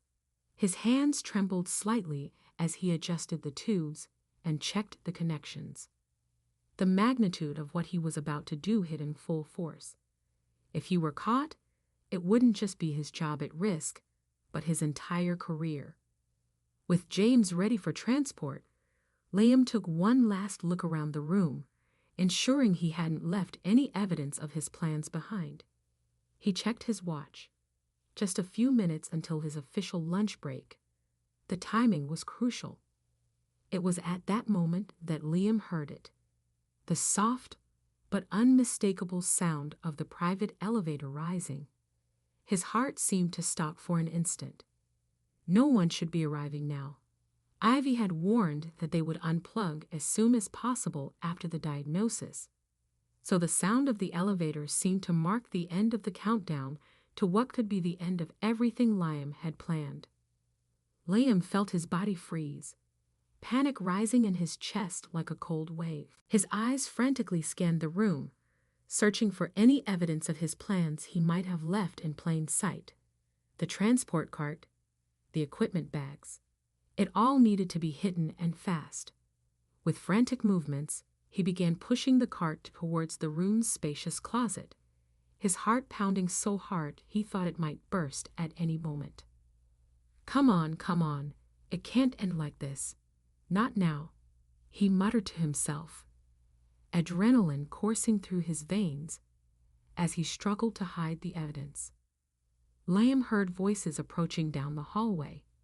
He immediately recognized Ivy's authoritative tone, accompanied by other voices he didn't know. His stomach sank as he realized what was happening. Ivy had brought the team to unplug. It wasn't just his plan in jeopardy now. It was James's life itself. With one last desperate shove, Liam managed to close the closet door, sealing away all his hopes of saving James. Taking a deep breath, he forced himself to recompose, assuming his usual professional demeanor. Stay calm. Act naturally, as if nothing is wrong, he thought, adjusting his uniform. The door to the room opened, revealing Ivy at the head of a small group of medical professionals. Her eyes swept the room, finally landing on Liam with a mixture of surprise and suspicion. "Mr. Foster, I didn't expect to find you here. I thought you said you'd only be here under supervision," she said, her voice as cold as ice. Liam swallowed hard, forcing a professional smile. "There was no need, Mom. I was just performing the routine care." "Mrs. Blackwell, is there anything I can do to assist?" he responded, silently thanking himself for his voice, not wavering. Ivy studied him for a moment, as if trying to read his thoughts. Finally, she nodded briefly. "We're here to finalize things," she said, her voice lowering slightly. "The family would like a moment alone with my father before we proceed." Liam felt his heart clench at those words. It was real. It was really happening. He nodded mechanically, moving to leave the room. As he passed Ivy, she grabbed his arm, her voice a sharp whisper. "And Mr. Foster, don't even think about interfering. This is a family matter." Dr. Holloway, who was leading the medical team, stepped forward. His face was grave, the years of experience evident in the lines around his eyes. "Mrs. Blackwell, before we begin, I need to confirm one more time that this is truly your final decision. Once we unplug the machines, there will be no going back," he began, his voice calm but firm. Ivy took a deep breath, her face a mask of determination. I am aware of the consequences, doctor. This decision was not made lightly. It's what's best for everyone, especially for my father. She replied, her voice laden with contained emotion, pausing as she looked at James's motionless face. He wouldn't want to live like this, hooked up to machines with no dignity. Liam felt anger rising within him, mixed with overwhelming despair. How can she be so sure? How can she give up so easily? He thought. Before he could stop himself, the words came out of his mouth.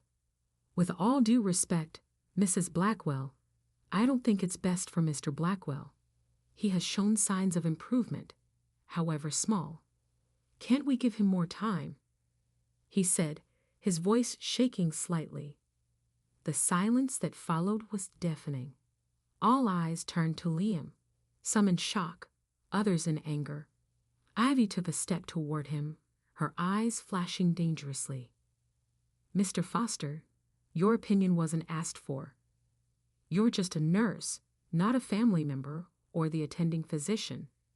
I suggest you stick to your duties or leave immediately, she hissed, each word laced with threat. At that moment, the door opened again, and Garrett entered the room, his face pale and tense. He looked around, taking in the scene before him with growing alarm. What's going on here? Why are there so many people? Ivy, what are you doing? He asked, his voice shaking slightly. Ivy turned to her brother, her expression softening slightly. Garrett, you arrived just in time to say goodbye. We're about to let Dad go, she said, trying to keep her voice calm. Garrett's eyes widened in understanding and horror. No, you can't do that. Not without consulting me.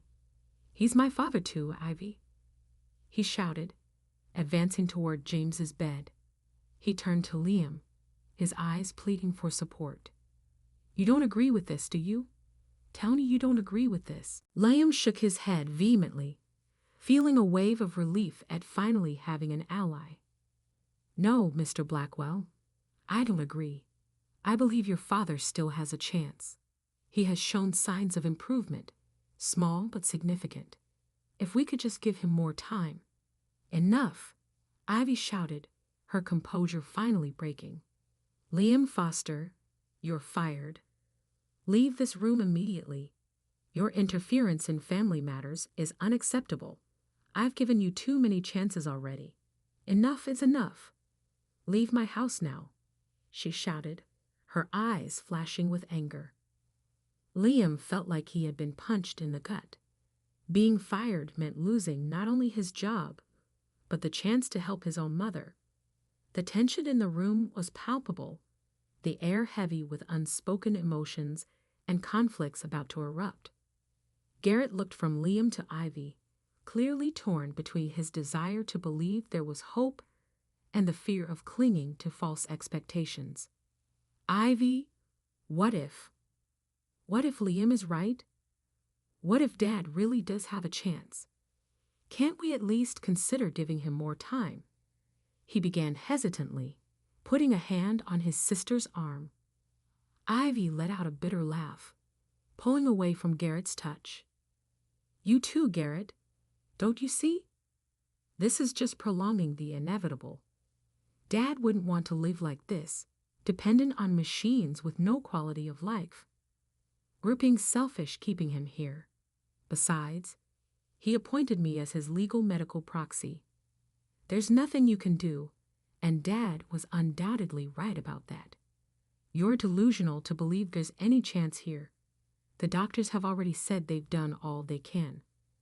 This is delaying the inevitable. As the siblings argued heatedly, their voices rising in a mix of accusations and pleas, Liam silently approached James's bedside. He could feel the medical team's eyes on him, a mixture of pity and disapproval, but he didn't care. All that mattered now was James, and the chance, however small, of bringing him back. Mr. Blackwell, I know you can hear me. I know you're fighting to come back.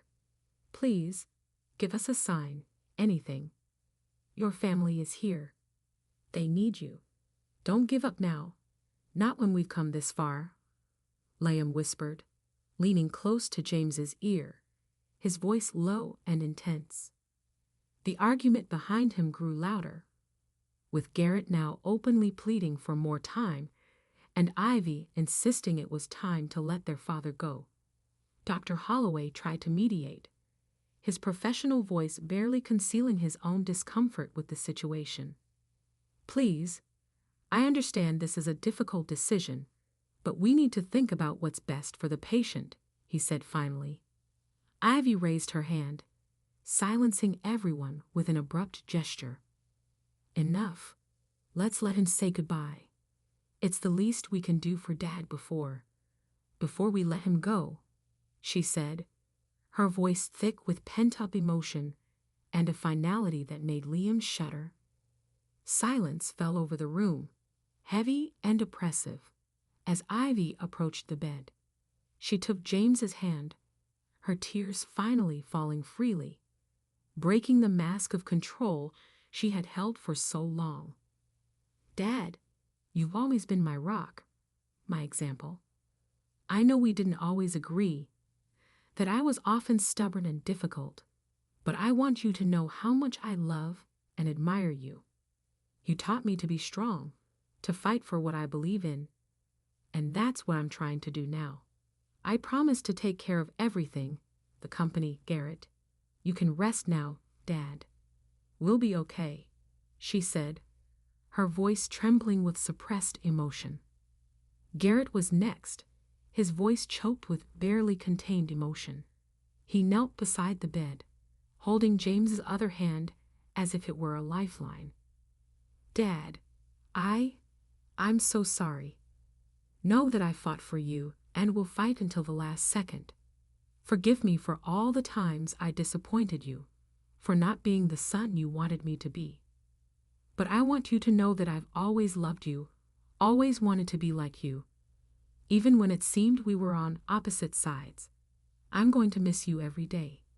Dad, please, if you can hear me, know that I love you, he murmured.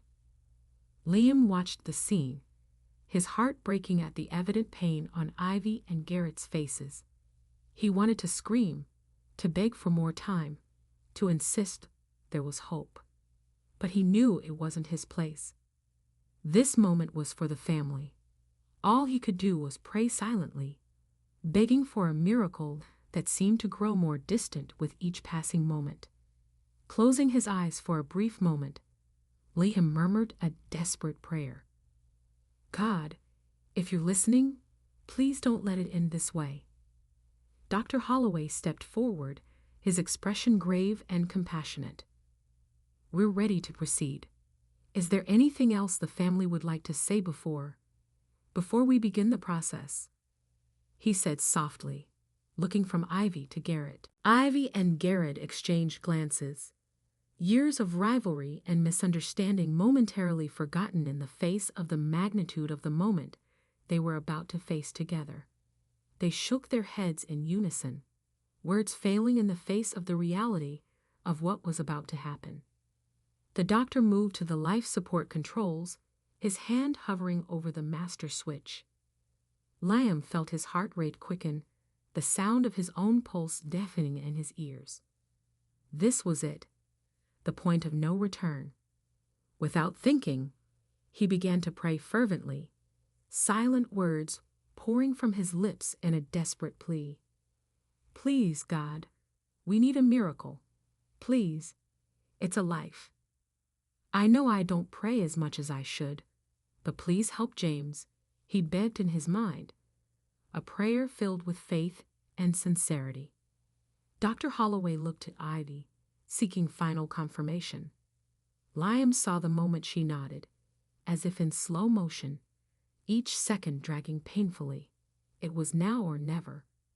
He couldn't stand by and let this happen without making one last desperate attempt.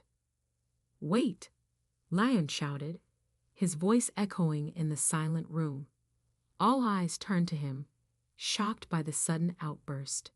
Ignoring the stares, Liam leaned over James, his voice low and intense, charged with all the emotion and hope he'd been holding back these past few weeks.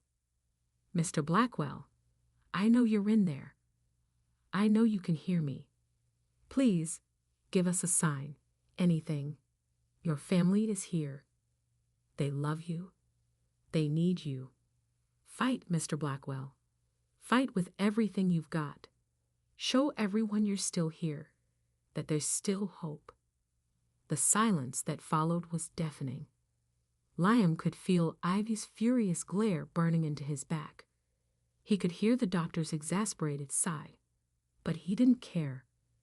His eyes were fixed on James's face, desperately searching for any sign of response. "Please, I believe in you. Show them you're still here," he whispered so low only James could hear. And then it happened. At first, it was just a low hum, barely perceptible. But soon the sound grew, swelling into a frantic beeping that cut through the room's silence like a knife. Liam whirled around, his eyes wide with shock, to the monitor measuring brain activity. The screen, previously showing only flat, monotonous lines, now displayed unusual spikes of activity. It was as if James's brain had suddenly awoken, pulsing with a life and energy no one believed possible. A true miracle. Liam stared, struck by the spikes of activity on the monitor. His heart was pounding frantically, adrenaline coursing through his veins as he tried to process what he was seeing.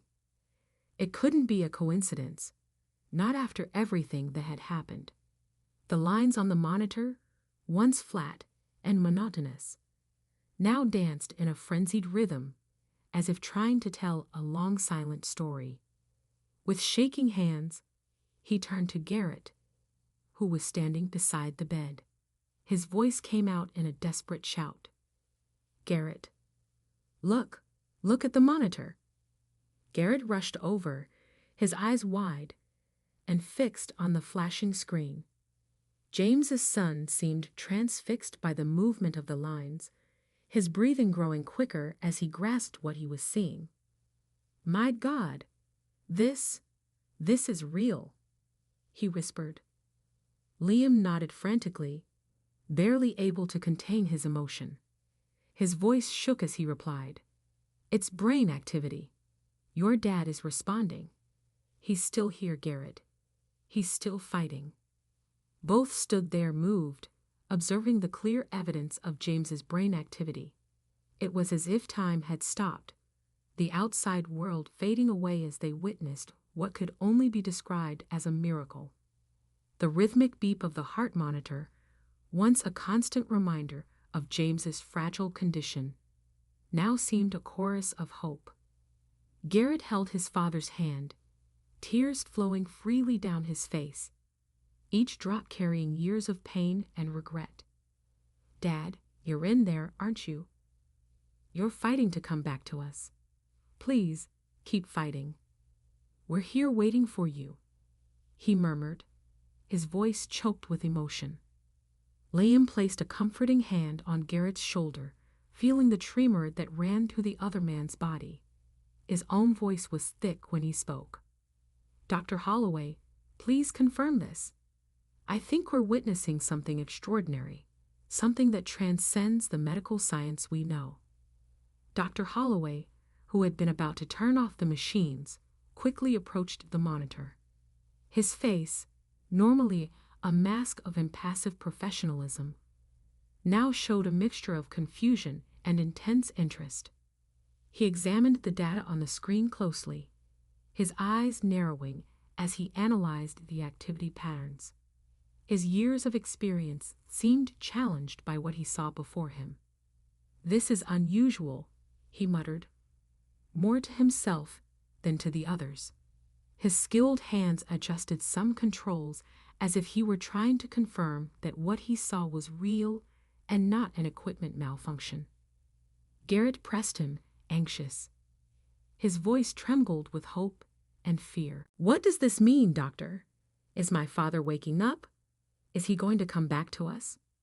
The doctor raised a hand, asking for patience, though his own eyes betrayed a glimmer of scientific excitement. "Let's not get ahead of ourselves, Mr. Blackwell.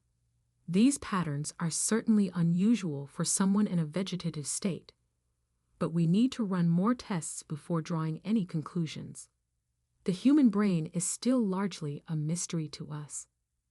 Dr. Holloway began to examine James meticulously, his movements precise and careful. He checked his vital signs, observing every fluctuation on the monitors with redoubled attention. His skilled hands performed a series of basic neurological tests, looking for any sign of conscious response. Liam and Garrett watched anxiously, each movement of the doctor seeming to last an eternity. The silence in the room was broken only by the beep of the monitors and the occasional murmur from Dr. Holloway as he worked. "Doctor, have you ever seen anything like this before in any other patient? Anything that might give us an idea of what to expect?" Liam couldn't help but ask, his professional curiosity mingling with his personal hope. The doctor paused, considering the question. His eyes turned to Liam, laden with a mixture of caution and fascination. "Honestly, Mr. Foster, not with this intensity. It's intriguing to say the least. I've seen cases of patients showing unexpected signs of brain activity, but nothing as sudden and pronounced as this." He turned to Garrett, his expression serious, but not devoid of a glimmer of hope. "Mr. Blackwell, I'd like to run a full battery of tests immediately: prolonged EEG, functional MRI, stimulus response tests. We need to understand exactly what's happening here. Every minute counts now." As Dr. Holloway gave instructions to the medical team already present for the machine removal procedure, the atmosphere in the room shifted drastically. What had once been a place of farewell now buzzed with a nervous, hopeful energy. Nurses hurried to prepare the necessary equipment, their voices hushed but urgent, filling the air. Ivy, who had remained silent until this point, looking stunned by the unexpected events, finally stepped forward. Her eyes, once resigned to the impending loss, now sparked with a mixture of anger, confusion, and a flicker of hope that she seemed to be struggling to suppress. "What's going on here? I thought we'd agreed to let him go. What's all this commotion? Why are we prolonging this?" she demanded, her gaze sweeping the scene before her as if she couldn't believe what she was seeing. Her voice trembled on the last sentence, betraying the internal conflict she was facing. Garrett turned to his sister, his face alight with newfound hope. The years of tension between them seemed momentarily forgotten in the face of the possibility of a miracle. "Ivy, don't you see? Dad's showing signs of brain activity. He might be coming back to us. This changes everything," he asked, his voice almost childlike in its enthusiasm. Then he grasped his sister's hands, as if wanting to physically convey his hope. "Think about it, Ivy. What if we get more time with him? What if we can say all the things we never said?" Ivy froze, her eyes narrowing in suspicion. The mask of control she had maintained for so long began to crack, revealing the emotional turmoil beneath. "What are you talking about? This is impossible. It must be some kind of equipment malfunction or worse." She turned to Dr. Holloway, demanding an explanation. Her voice was laced with accusation. "Doctor, what's going on? This can't be real, can it? Someone must have tampered with the machines, maybe to give us false hope." She left the sentence hanging, unable to complete the thought. Dr. Holloway hesitated, clearly trying to find the right words to navigate this emotional minefield. "Mrs. Blackwell, I understand your confusion and skepticism. Believe me, As a doctor, my first instinct is also to seek logical, scientific explanations. But what we are seeing here is indeed unusual brain activity. I cannot explain its origin or meaning without further testing. But it is definitely something that warrants investigation. It is not an equipment malfunction, and I can assure you that no one has tampered with anything. What we are witnessing is genuine, albeit inexplicable at the moment. He began, his tone carefully neutral.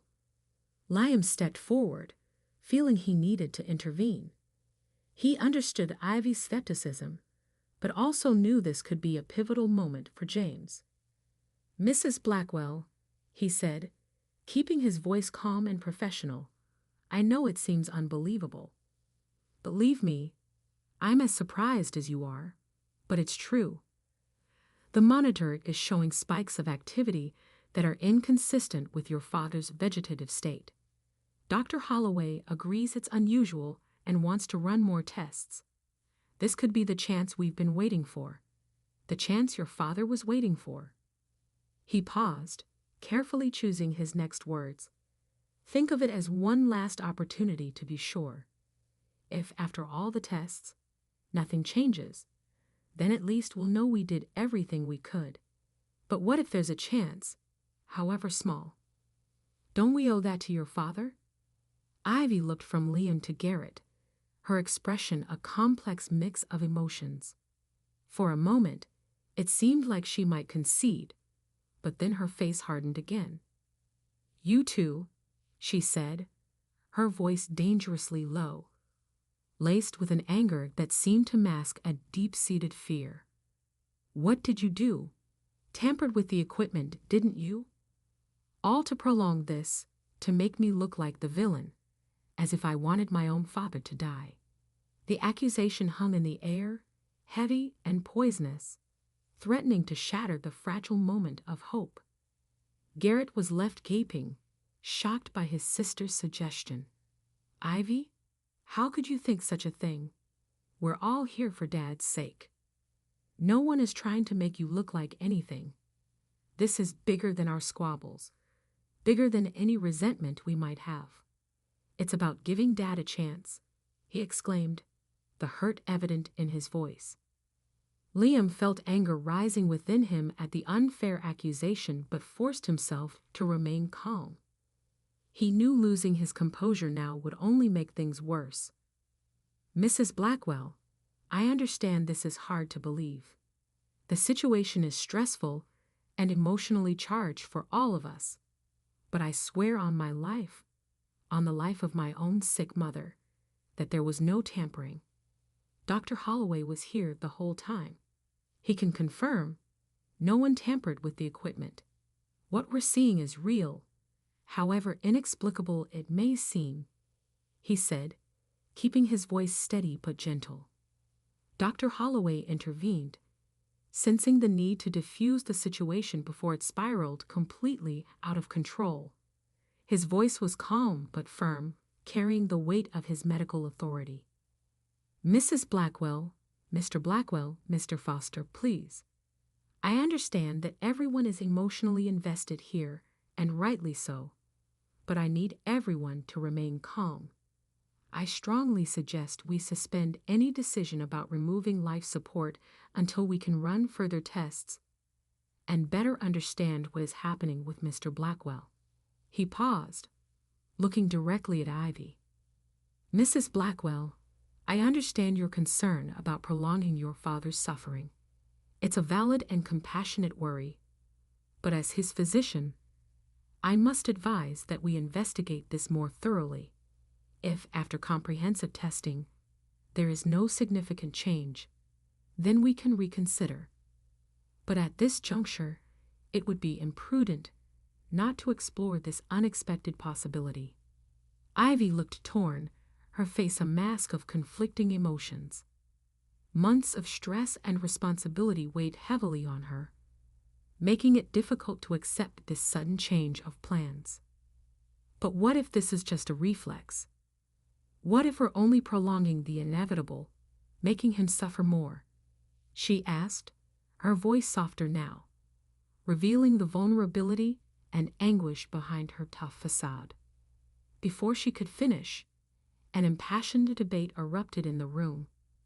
Garrett was arguing fervently for a chance to investigate further, his voice thick with emotion and pleading. "Ivy, please, it's just a little more time. If there's even a chance, however small, shouldn't we grasp at it with both hands? Think of all the things we'd want to say to him, all the apologies we'd want to make. And what if we could have that chance? Ivy," she shot back, her voice quavering but determined, insisting they were merely prolonging James's suffering. "You don't understand, Garrett. It's cruel to keep hope alive like this. What if he's suffering? What if he's trapped, wanting to leave, and we're holding him here?" Liam tried to mediate, offering his professional and personal perspective. "As a nurse, I've seen patients defy the odds with unexpected recoveries. And as someone who also has a sick loved one, I understand the fear of clinging to false hope. But I also know the regret of not having tried everything is something that can haunt you forever." Dr. Holloway chimed in periodically, explaining the possible significance of the signs they were seeing, trying to bring some scientific objectivity to the emotionally charged discussion. "The patterns we're observing suggest some level of cognitive activity. I cannot promise a full recovery, but it certainly warrants further investigation." The tension in the air was palpable, voices rising as emotions spilled over. It was as if years of repressed feelings, unvoiced fears, and buried hopes were all surfacing at once. The room, once a sanctuary of silence and resignation, seemed to crack open. In the midst of the chaos, no one initially noticed the subtle change that was occurring. James's eyes, which had remained closed, began moving more actively beneath his lids.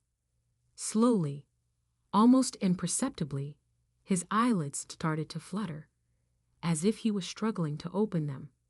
His eyes roamed, fixing on the faces around him, catching fragmented glimpses of the scene unfolding before him. It was Liam who noticed first. Mid-sentence, he stopped abruptly, his wide eyes fixed on James's face. "Wait, look at Mr. Blackwell," he said, his voice barely above a whisper. One by one, they all turned, the discussion dying instantly. Ivy brought her hand to her mouth, a sob escaping her lips. Garrett leaned over the bed, his voice shaking with emotion. Dad, can you hear us?" The silence that followed was deafening, everyone holding their breath, waiting, praying for a sign. And then it happened. Suddenly, a guttural sound emerged from James's throat, low and raspy, but unmistakably real. It wasn't a formed word, but it was a conscious sound, a deliberate effort at communication.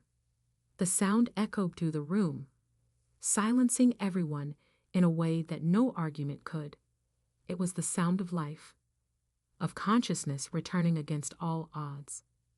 Everyone froze, eyes fixed on James, barely daring to breathe. The moment seemed suspended in time, charged with possibilities and newly born hope. What would happen next? What did this sound mean for James's and his family's future? The answers were yet to come, but one thing was certain. Nothing would be the same after this moment. The room plunged into a deep, reverent silence, as if the very air had frozen.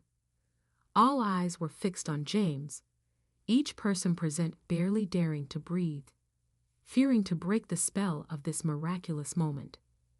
The guttural sound that had escaped James's throat still echoed in their minds, a vivid reminder that the impossible was happening before their eyes.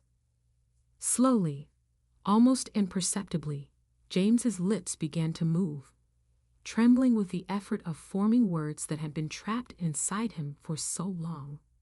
It was like witnessing a rebirth, each tiny movement charged with profound and moving meaning.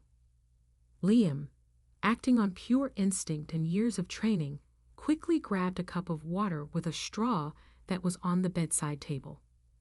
With slightly trembling hands, he leaned over James, offering the liquid carefully. "Mr. Blackwell, try to take a sip. It will help your throat," he whispered, his voice barely containing emotion. With delicate movements, Liam helped James take a few swallows of water. Each gulp felt like a victory. One more step toward the impossible. The room remained silent, everyone holding their breath, waiting, praying. After what seemed an eternity, James finally managed to form a word. His voice, no more than a raspy whisper, was clear enough to be heard by all. "Wait," he said, the word carrying an immense weight, as if it contained all the thoughts and emotions he had accumulated during his long slumber. The impact was immediate and overpowering. Ivy, who until then had held firm, felt her legs give way. She sank to her knees beside the bed, a sob escaping her lips. "Dad, you're here, you're really here," she managed to say through tears. On the other side of the bed, Garrett made no effort to contain his emotions. Tears streamed freely down his face as he held James's other hand, gripping it as if afraid his father might disappear if he let go. "Dad, we missed you so much. Please stay with us. Don't go away again." He wept openly, his voice thick with emotion. James slowly moved his eyes between his children, his face, though still pale and weak, showing signs of recognition and emotion. It was as if years of absence were being filled in that single moment. Unspoken words finally found expression in the emotion-charged silence. Dr. Holloway, overcoming his own initial shock, quickly sprang into action with precise professional movements. He began a series of basic neurological tests, his voice calm but charged with barely contained scientific excitement. "Mr. Blackwell, I'm going to do some simple tests. Try to follow my instructions as best you can," he said, leaning over the patient. The doctor started with simple commands, asking James to squeeze his hand, move his eyes, try to lift his fingers. Each small response was a victory, a miracle in itself. James responded slowly but consistently, his movements weak but undeniably conscious. Liam watched intently, his heart racing, barely believing what he was seeing. "This is incredible. He's really coming back to us," he thought, feeling a wave of emotion wash over him. After several minutes of careful examination, Dr. Holloway straightened up, a look of awe on his face. He turned to the family and to Liam, his voice charged with amazement and professional respect. "It is with great joy, and I admit some astonishment, that I can declare Mr. Blackwell is no longer in a vegetative state. Though he is still very debilitated, and we have a long road ahead, he is definitely conscious and responsive." The impact of those words was like a wave crashing through the room. Ivy let out a sob of relief, burying her face in her hands. Garrett laughed and cried at the same time, an expression of pure joy on his face. Liam felt his own tears begin to fall, the enormity of the moment finally hitting him. Ivy, still kneeling beside the bed, raised her face, her eyes red but glowing with an emotion beyond words. She looked at the doctor, then at Liam, and finally back at her father.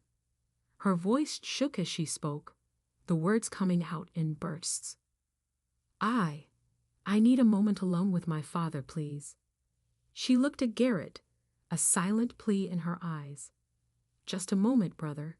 I need to say some things." Garrett nodded understanding. He leaned down, softly kissing his father's forehead before rising. "We'll be right outside, Dad. We're not going anywhere." Dr. Holloway gently ushered Liam and Garrett out of the room, leaving Ivy alone with James. In the hallway, the doctor turned to face the two men, his face a mixture of admiration and professional respect. He placed a hand on Liam's shoulder, his grip firm and warm. "Mr. Foster," he began, his voice laden with emotion, "I must congratulate you. Your perseverance, your unwavering faith in Mr. Blackwell was nothing short of extraordinary." The doctor paused, as if carefully choosing his next words. "In all my years of medical practice, I have rarely seen such dedication and insight. You did not merely tend to Mr. Blackwell's physical form, but nurtured his very soul, keeping the flame of hope alive when all others were ready to give up." Dr. Holloway continued, his voice growing more impassioned as he spoke. "What you have done goes beyond the call of duty. For a nurse, you have demonstrated a courage and compassion that are rare in this world. You faced skepticism, risked your career, all because you believed there was more hope than the eyes could see. That is the true essence of care, Mr. Foster. It is seeing the potential for healing, even in the most desperate of situations, hearing the whisper of life when all others hear only silence." The doctor paused, his eyes glistening with contained emotion. "You have not only saved Mr. Blackwell's life, but given this family a second chance. A chance at healing, reconciliation, to say all the things left unsaid for far too long." Dr. Holloway's words continued to flow, each one striking a deep chord within Liam. "Your dedication reminds us why we chose this profession in the first place. It is not merely about science and procedures, but about compassion, empathy, and an unwavering belief in the human potential for healing. You have embodied those ideals in a way that will inspire not only me, but all who hear this extraordinary story." The doctor gripped Liam's shoulder once more, his gaze intense and sincere. "Young man, you have a rare gift, a gift that goes beyond medical knowledge. It is the capacity to see the humanity in every patient, to fight for them when all others have given up. Never lose that quality, Mr. Foster. It is what makes you not just an excellent nurse, but an extraordinary human being." Liam was momentarily rendered speechless, overwhelmed by emotion and the weight of Dr. Holloway's praise. He felt the warmth of pride and accomplishment spreading through his chest, mingled with profound humility. "Doctor, he began, his voice trembling. "I only did what I believed was right. I could not give up on Mr. Blackwell, not when I sensed that there was still hope." Garrett, who had stood silently listening, stepped forward, tears still glistening in his eyes. "Liam," he said, his voice thick with gratitude, "there are no words enough to thank you for what you've done for our family. You've given us our father back." Before Liam could respond, a sudden cry echoed down the hallway from James's room. The sound was a mixture of shock and emotion, so intense it made everyone freeze for a moment. Without hesitation, Liam, Garrett, and Dr. Holloway rushed back into the room, their hearts racing with fear and anticipation. What they found upon entering left them paralyzed with astonishment. Ivy was embracing James, her body racked with uncontrollable sobs. But these were not sobs of grief or despair. They were sobs of relief, of months of pent-up emotions finally finding release. Most astonishing, however, was James, with weak but undeniably conscious movements. He was stroking Ivy's hair. His hand trembled with the effort, but the gesture was clear and deliberate. It was a father comforting his daughter, an act so simple, yet profoundly meaningful. After so many months of stillness, Liam felt his throat constrict with emotion, tears once more threatening to spill. He looked to Garrett, seeing the same awe and joy reflected in his eyes. Dr. Holloway, ever the professional, quickly moved to check James's vital signs, but even he could not hide the smile of wonder on his face. In that moment, as he witnessed the scene unfolding before him, Liam felt something shift within himself. All the struggle, all the uncertainty and fear of the past weeks seemed worth it for this single moment of pure human connection. He had not only saved a life, but helped reunite a family. Dr. Holloway's words echoed in his mind, reminding him of the power of compassion and perseverance. This, Liam thought, his heart swelling with emotion.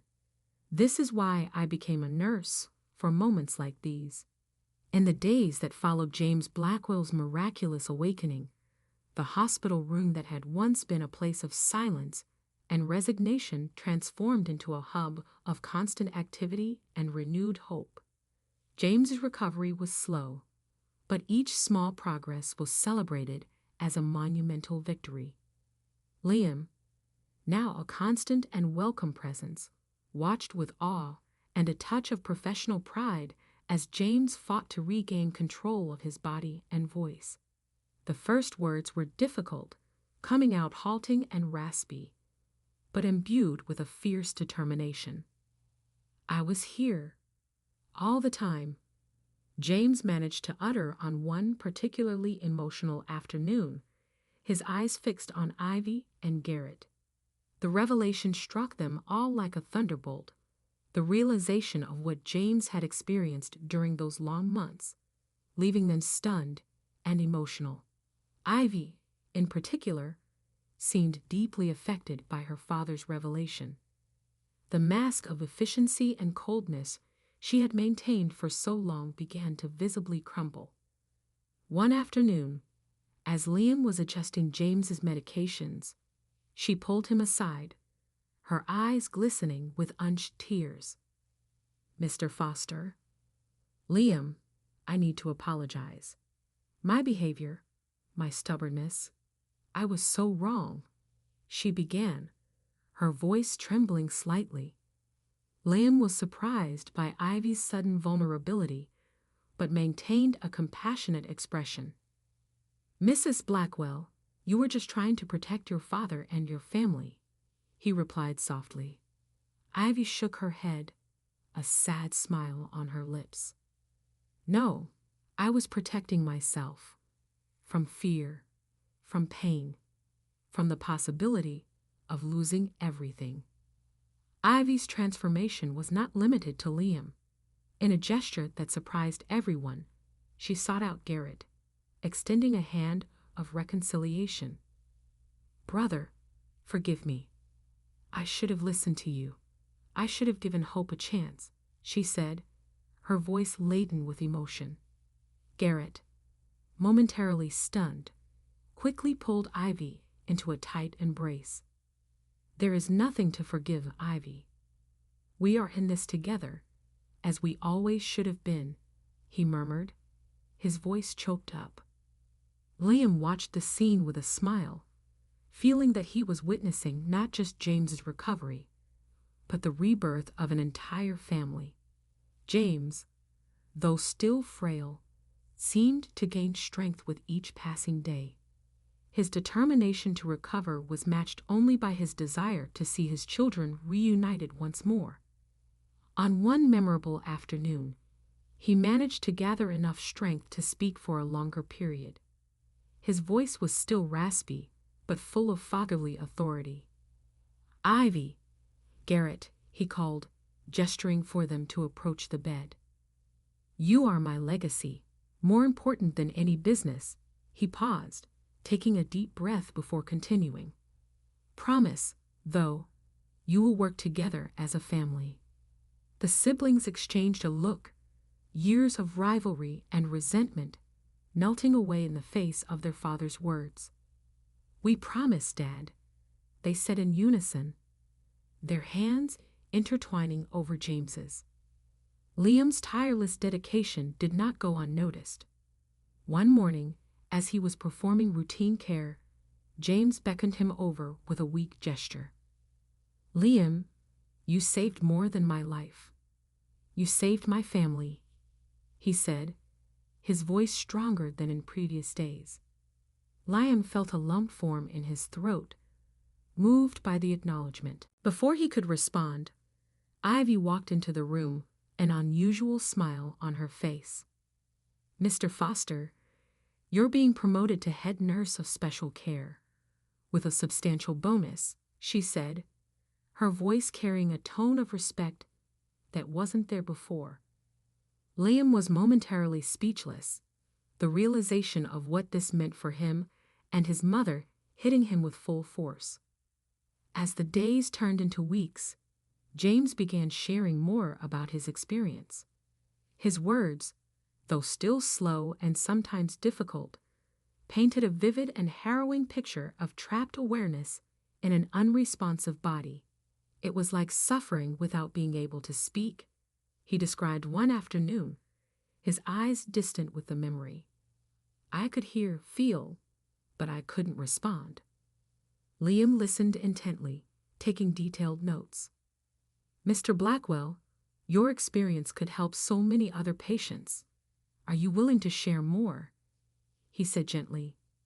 James nodded slowly, a glint of determination in his eyes. "If it can help others not go through what I did, yes." James Blackwell's story soon spread beyond the hospital walls. Journalists began gathering in the reception area, eager for an exclusive interview with the man who came back from the dead. The medical community was also intensely interested in the case, seeing in it potential implications for the treatment of patients in similar states. Dr. Holloway, now a constant presence, coordinated the requests for information and studies. Mr. Blackwell's case could revolutionize our understanding of consciousness and altered states. "It's a monumental breakthrough," he explained to Liam during one of his rounds. As James gained strength, Liam found himself taking on an increasingly central role in his recovery. He was no longer just a nurse, but a confidant, a vital link between James and the outside world. "Liam," James called him one afternoon, his voice stronger than ever, "I want you to continue being my personal nurse throughout the entire recovery." Liam felt a wave of pride and responsibility wash over him. "It would be an honor, Mr. Blackwell. I'll be here every step of the way," he replied, his voice thick with emotion. Weeks turned into months, and with each passing day, James made remarkable progress. His speech became clearer, his movements more coordinated. The intensive physiotherapy, combined with his own iron determination, began to bear visible fruit.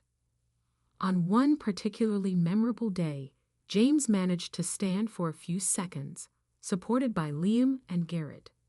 The room erupted in applause and tears of joy, the emotion palpable in the air. "This is just the beginning," James said, a tired but triumphant smile on his face. As James's recovery progressed, Ivy and Garrett began working together to reorganize the family's businesses. What was once a source of conflict now became a joint project of renewal and growth. Liam observed with satisfaction, seeing how adversity had forged a new dynamic between the siblings. "I never thought I'd say this, but working with Garrett has been surprisingly rewarding," Ivy commented to Liam one day as she reviewed some documents by James's bedside. Garrett, overhearing the remark, grinned widely.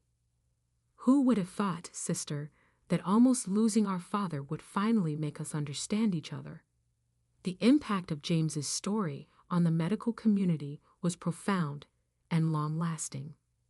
Researchers from around the world began studying his case, seeking to better understand the mechanisms of consciousness and how to improve diagnosis and treatment of patients in similar states. Dr. Holloway, now one of the leading experts on the subject, often consulted Liam about his observations. "Your instinct was right, Liam, and it may change the lives of countless patients in the future. Never underestimate the power of intuition combined with medical knowledge," he said in one of those consultations. As the months passed, the idea of creating a foundation to research altered states of consciousness began to take shape. James, now able to actively participate in the discussions, was the project's biggest enthusiast. "I want our experience to help others. No one should go through what we went through," he declared at a family meeting. Ivy and Garrett readily agreed, seeing in the foundation an opportunity to give a new purpose to the family's resources. Liam, invited to take part in the discussions, felt a wave of emotion as he realized the potential impact this initiative could have. 6 months after James's miraculous awakening, the Blackwell family organized a special ceremony. The hospital's event hall was elegantly decorated, filled with healthcare professionals, journalists, and prominent figures from the medical community. At the center of it all was Liam, still uncomfortable with all the attention, but deeply touched by the recognition. James, now able to stand for longer periods with the help of a cane, made a point of delivering the award to Liam personally. "This young man not only saved my life, but gave me back my family. His dedication and compassion are an example for all of us," he said, his voice strong and clear, filling the hall.